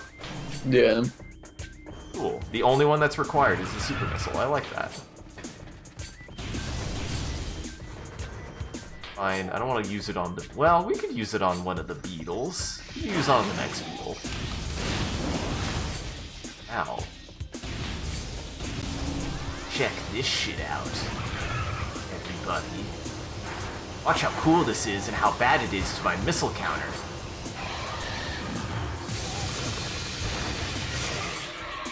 Oh, that wasn't that bad. It used, well, did it use what, like 8 missiles? It used 18 missiles. Yeah! And a super missile would have killed it in the same amount for 5. Yeah. But it's cool. It is cool, and it is useful for one boss in the game, the final boss. And you're gonna need it. Yeah, I was gonna say, if you can like hold it on a target, then I'm sure it's one of those things that once you get going, if you can hold it for a long time, the efficiency is better. And it is it's a cool ass effect. Oh hell yeah, Silos. It drops you into it and it never lets you back out of it. And it's all the better for it. God damn, that movie is such a goddamn treat. Not beans. Ooh, that was some fancy tech I did there. I did that out of order. Never mind, I thought I did it right. Oh no, Sean, I have to do it that way, never mind. God damn it. I thought I was being all fancy. Look at me being wrong. Man, I Hope it doesn't affect your rewatch of all the Godzilla movies. Affect in what way? Listen, it probably affected my impression of Godzilla as a formative child. Because, I then immediately thought that all Godzilla was dumb and stupid and not to be taken seriously at all, which is fair. But adult me knows better now. That one is just the absolute dumbest shit on the planet, and I love it. Mm-hmm. Yeah, it is unashamedly, patently stupid. Yes. Oh, and I want to be quoted for this. If you could put this in a, like, epitaph somewhere of, like, quotes that I want to be known for, one of them is it takes someone really smart to write something really incredibly smart, and it takes somebody really smart to write something incredibly stupid. Mm-hmm.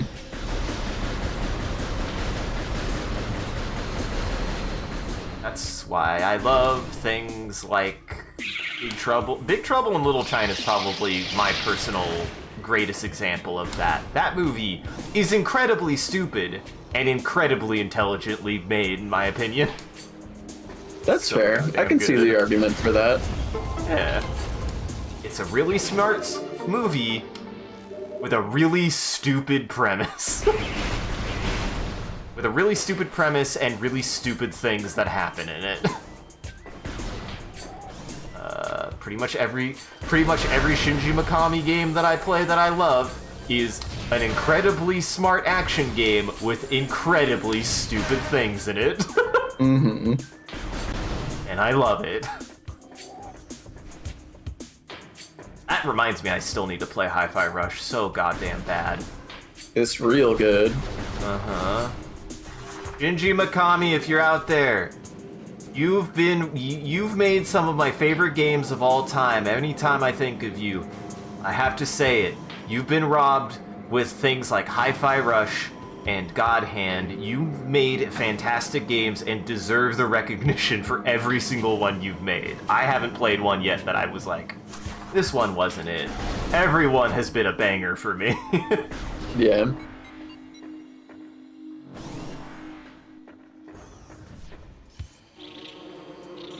Oh, right. This is a really stupid... I don't know if I can go this way yet. Really stupid. I think some of them are at You the top. scared? No. Oh, wait, no. It's just this.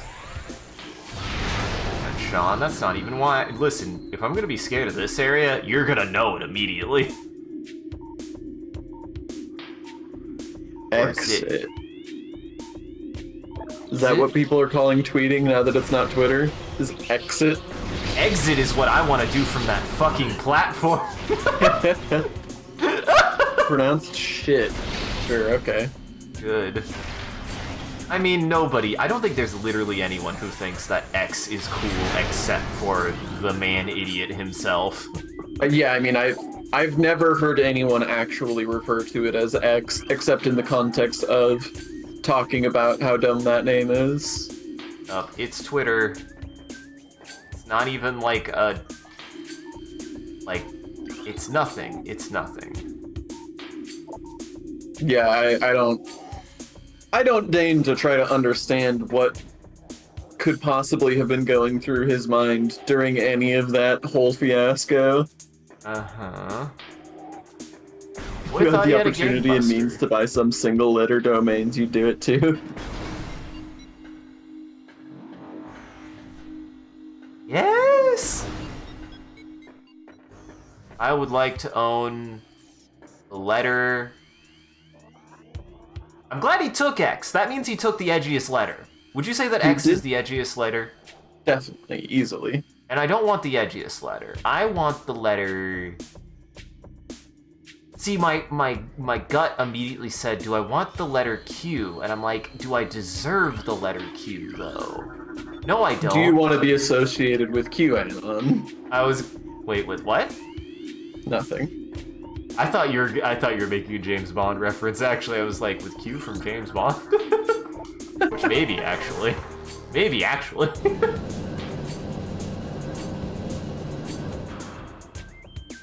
Honestly, I don't think I need to go up there. I just saved myself a step that I can go to later, because I believe if I go up there now, there's not going to be anything up there. Cat isn't out of the bag yet. I don't really have a purpose for going up here. I will check it anyways, just in case, because I can't remember. Wrecked. Goddamn Oculuses. I knew I should have shot them with a missile. For some reason I couldn't remember if these regenerate or not. Actually, I remember being able to do it this way. I remember to do... Stupid. That's dumb. That's very dumb. It's a clever solution, Isaac. Bye, Ghost. Could you seriously see these here first before you go there? That's fucking spooky, man. I didn't know you could do this. This is kind of sequence breaking, huh? No way. No way they're in here. John, am I about to piss my pants? John, I might piss my pants. John, I might piss my pants.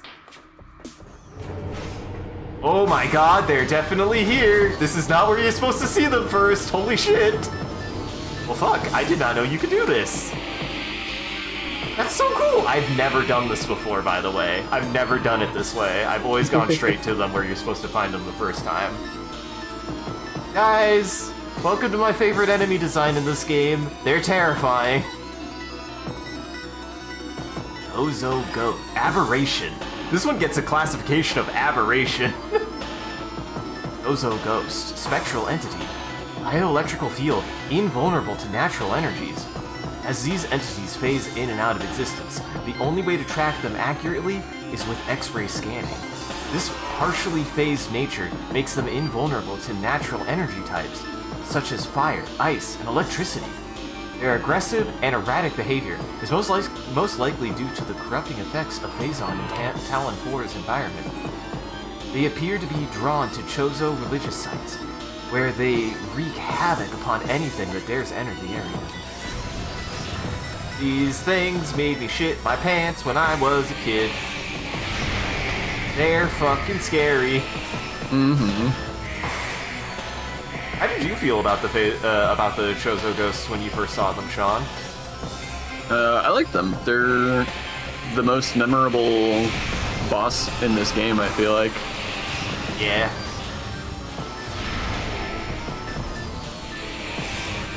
I like how they are... Shit. I like how they are introduced. I like how abrupt they are. I like how they just come out of nowhere. You're just like, what the fuck? They don't even get a cutscene. You just start fighting them. You get this terrifying music playing in the background. Great. Oh, I need You that. are about to be out of missiles. Oh, that's fine.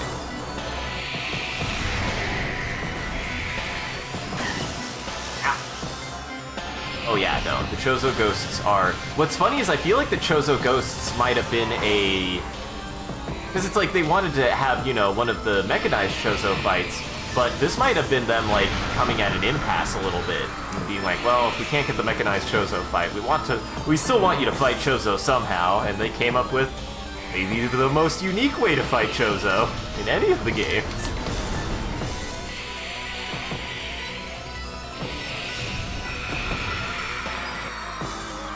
I also love that effect when they die. Yeah. They also have a good mechanical design regarding their use of audio. You can use their audio to track where they are. That's just good. That's just good as fuck.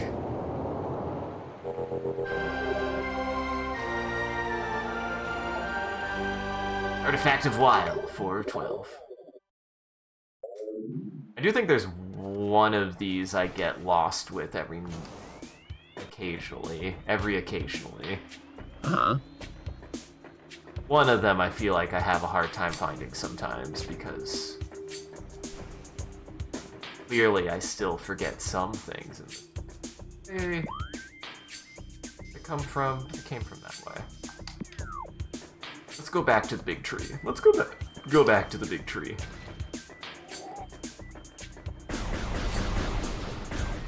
Yeah, I think the Chozo ghosts are certainly for me like the enemy that stuck out to me like the most, and were the enemy that I was the most terrified of because they're just genuinely pretty hard to fight too. Like they pop in and out, they're really fast, they hit really hard, they're really intimidating.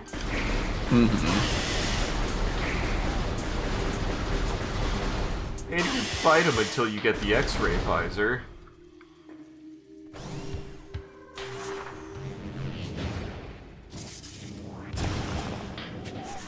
Actually, was not sure if you can go back this way or not. I couldn't remember.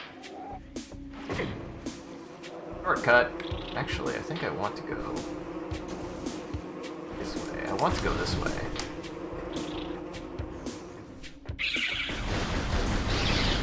Yeah. I do think we should watch. I do want to watch Swiss Army Man soon. That movie... I mean, I loved Everything Everywhere All at Once. That movie was a fucking bop. Mm-hmm. I definitely one of my favorites. I enjoyed it quite thoroughly. And I think you'll appreciate Swiss Army Man. It is very similar in being like absurdist comedy with really sort of sentimental, heartwarming themes. Yeah. And that's coming from a movie about Daniel Radcliffe playing a corpse. Yeah. That's high praise. But he's a supportive corpse. Yeah. Everybody deserves a supportive corpse to reaffirm their self-worth. That's why I appreciate you, Sean. Thank you. Can you be my dead Daniel Radcliffe? Gladly. Water toxicity levels returning to safe levels. Toxicity. Yeah, I think it's interesting sort of A-B contrasting Swiss Army Man and Everything Everywhere All at Once. There's certain things about the way that each of those films handles their themes that I think is interesting in terms of like... I think that Swiss Army Man is a more focused film, but it's also takes a lighter touch with its theming. Whereas Everything Everywhere All at Once has a lot of distractions. Distractions I love, but distractions. But when it gets down to its theming, it really like addresses it directly and explicitly. Like, and I'm always here for stuff like that. Like, I think that with Everything Everywhere All at Once, it's kind of necessary too, because they have to be able to set up the like sort of nihilistic fatalism that they're trying to respond to. Yeah. So it's important to really explicitly establish that philosophy so that they can start to dismantle it. Agreed. But Swiss Army Man still very much has like a single clear central theme, but it is never like, it's not like explicitly written out for you. It's a good film. Yeah. I definitely want to check it out sometime. But yeah, I'm glad it's good. I'm glad you checked it out because I know it was pretty high on our list because we were like, and I hope the Dan boys do more good stuff. They seem to be good boys. Yeah, they really do. I'll be very curious where they go from here because holy hell, what a good first two films. Yeah. How old is Swiss Army Man? 2013, I think. Oh wow, so he had some time between those two actually, because what? Everything Everywhere All at Once was like 2021? 2020? 2022. Also, I was slightly wrong. Swiss Army Man is 2016, so not as old as I thought. 6 years. 6 years. Yeah, 6 years between them is still a pretty long time, but...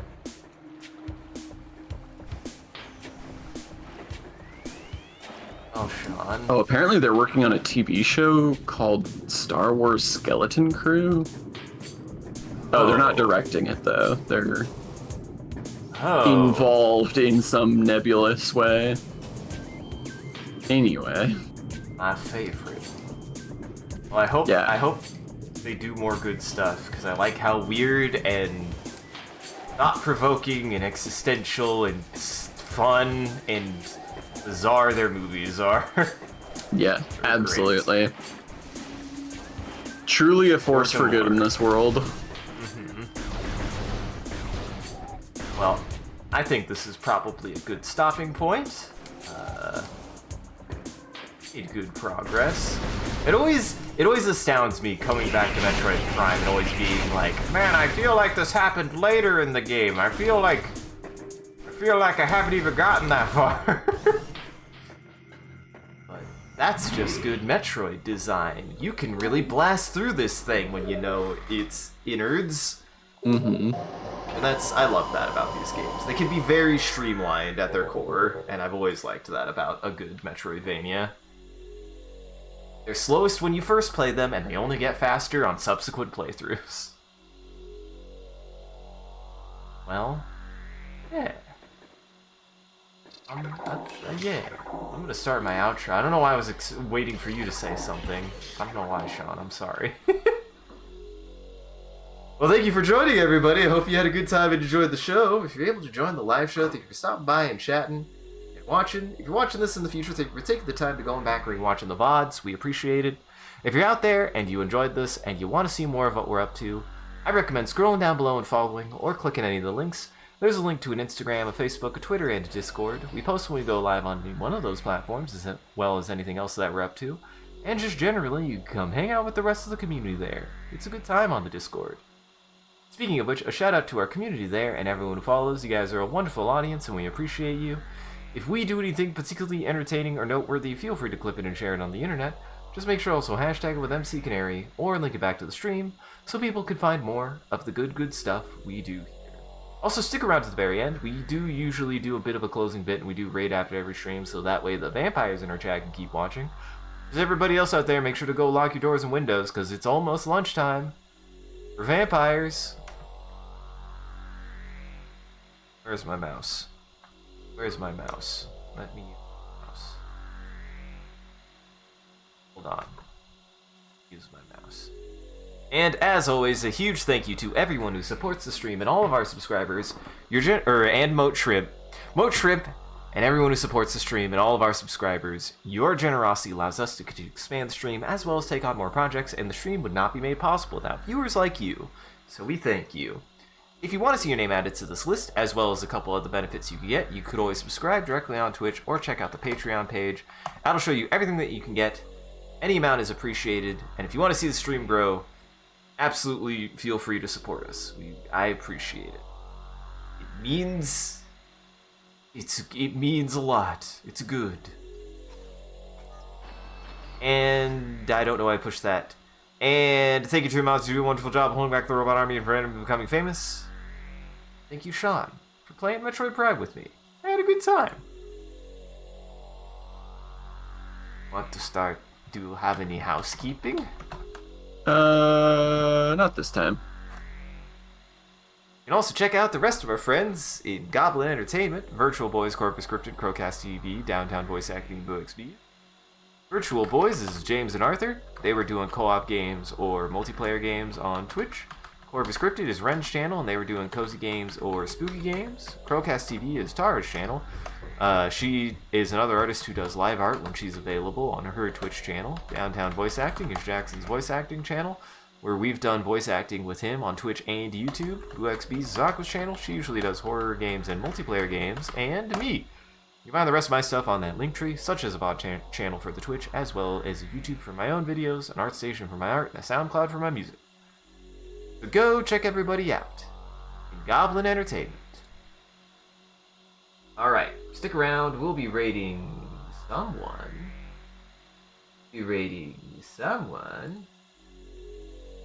John, we're the #1 Metroid Prime stream. Ho-ha! Wow. Aren't we I think we're the only ones. Good to be #1 when you're the only one. There can only be one. Uh-huh. At a time, that's for sure. We'll head over to Agni. She's another VTuber. She's super... she's doing some artwork right now. So stick around for that. Otherwise, have a good evening, everybody. Take it easy. John, is there anything you'd like to tell the audience? Don't forget, if you're gonna scan a monster, make sure to give it a pat first, because it deserves love and attention. Unless you're the Cedar, Retro Games doesn't like you. And if you're going to fundamentally rewrite your entire lore for an entire subsect of your game, really make sure it's for a very good reason and you do a good job. Yeah. Or maybe What? just rethink what you're doing altogether. Maybe it's not that important to do that. Maybe. Hey guys, internal cannons are dumb. And I hate them. Yeah.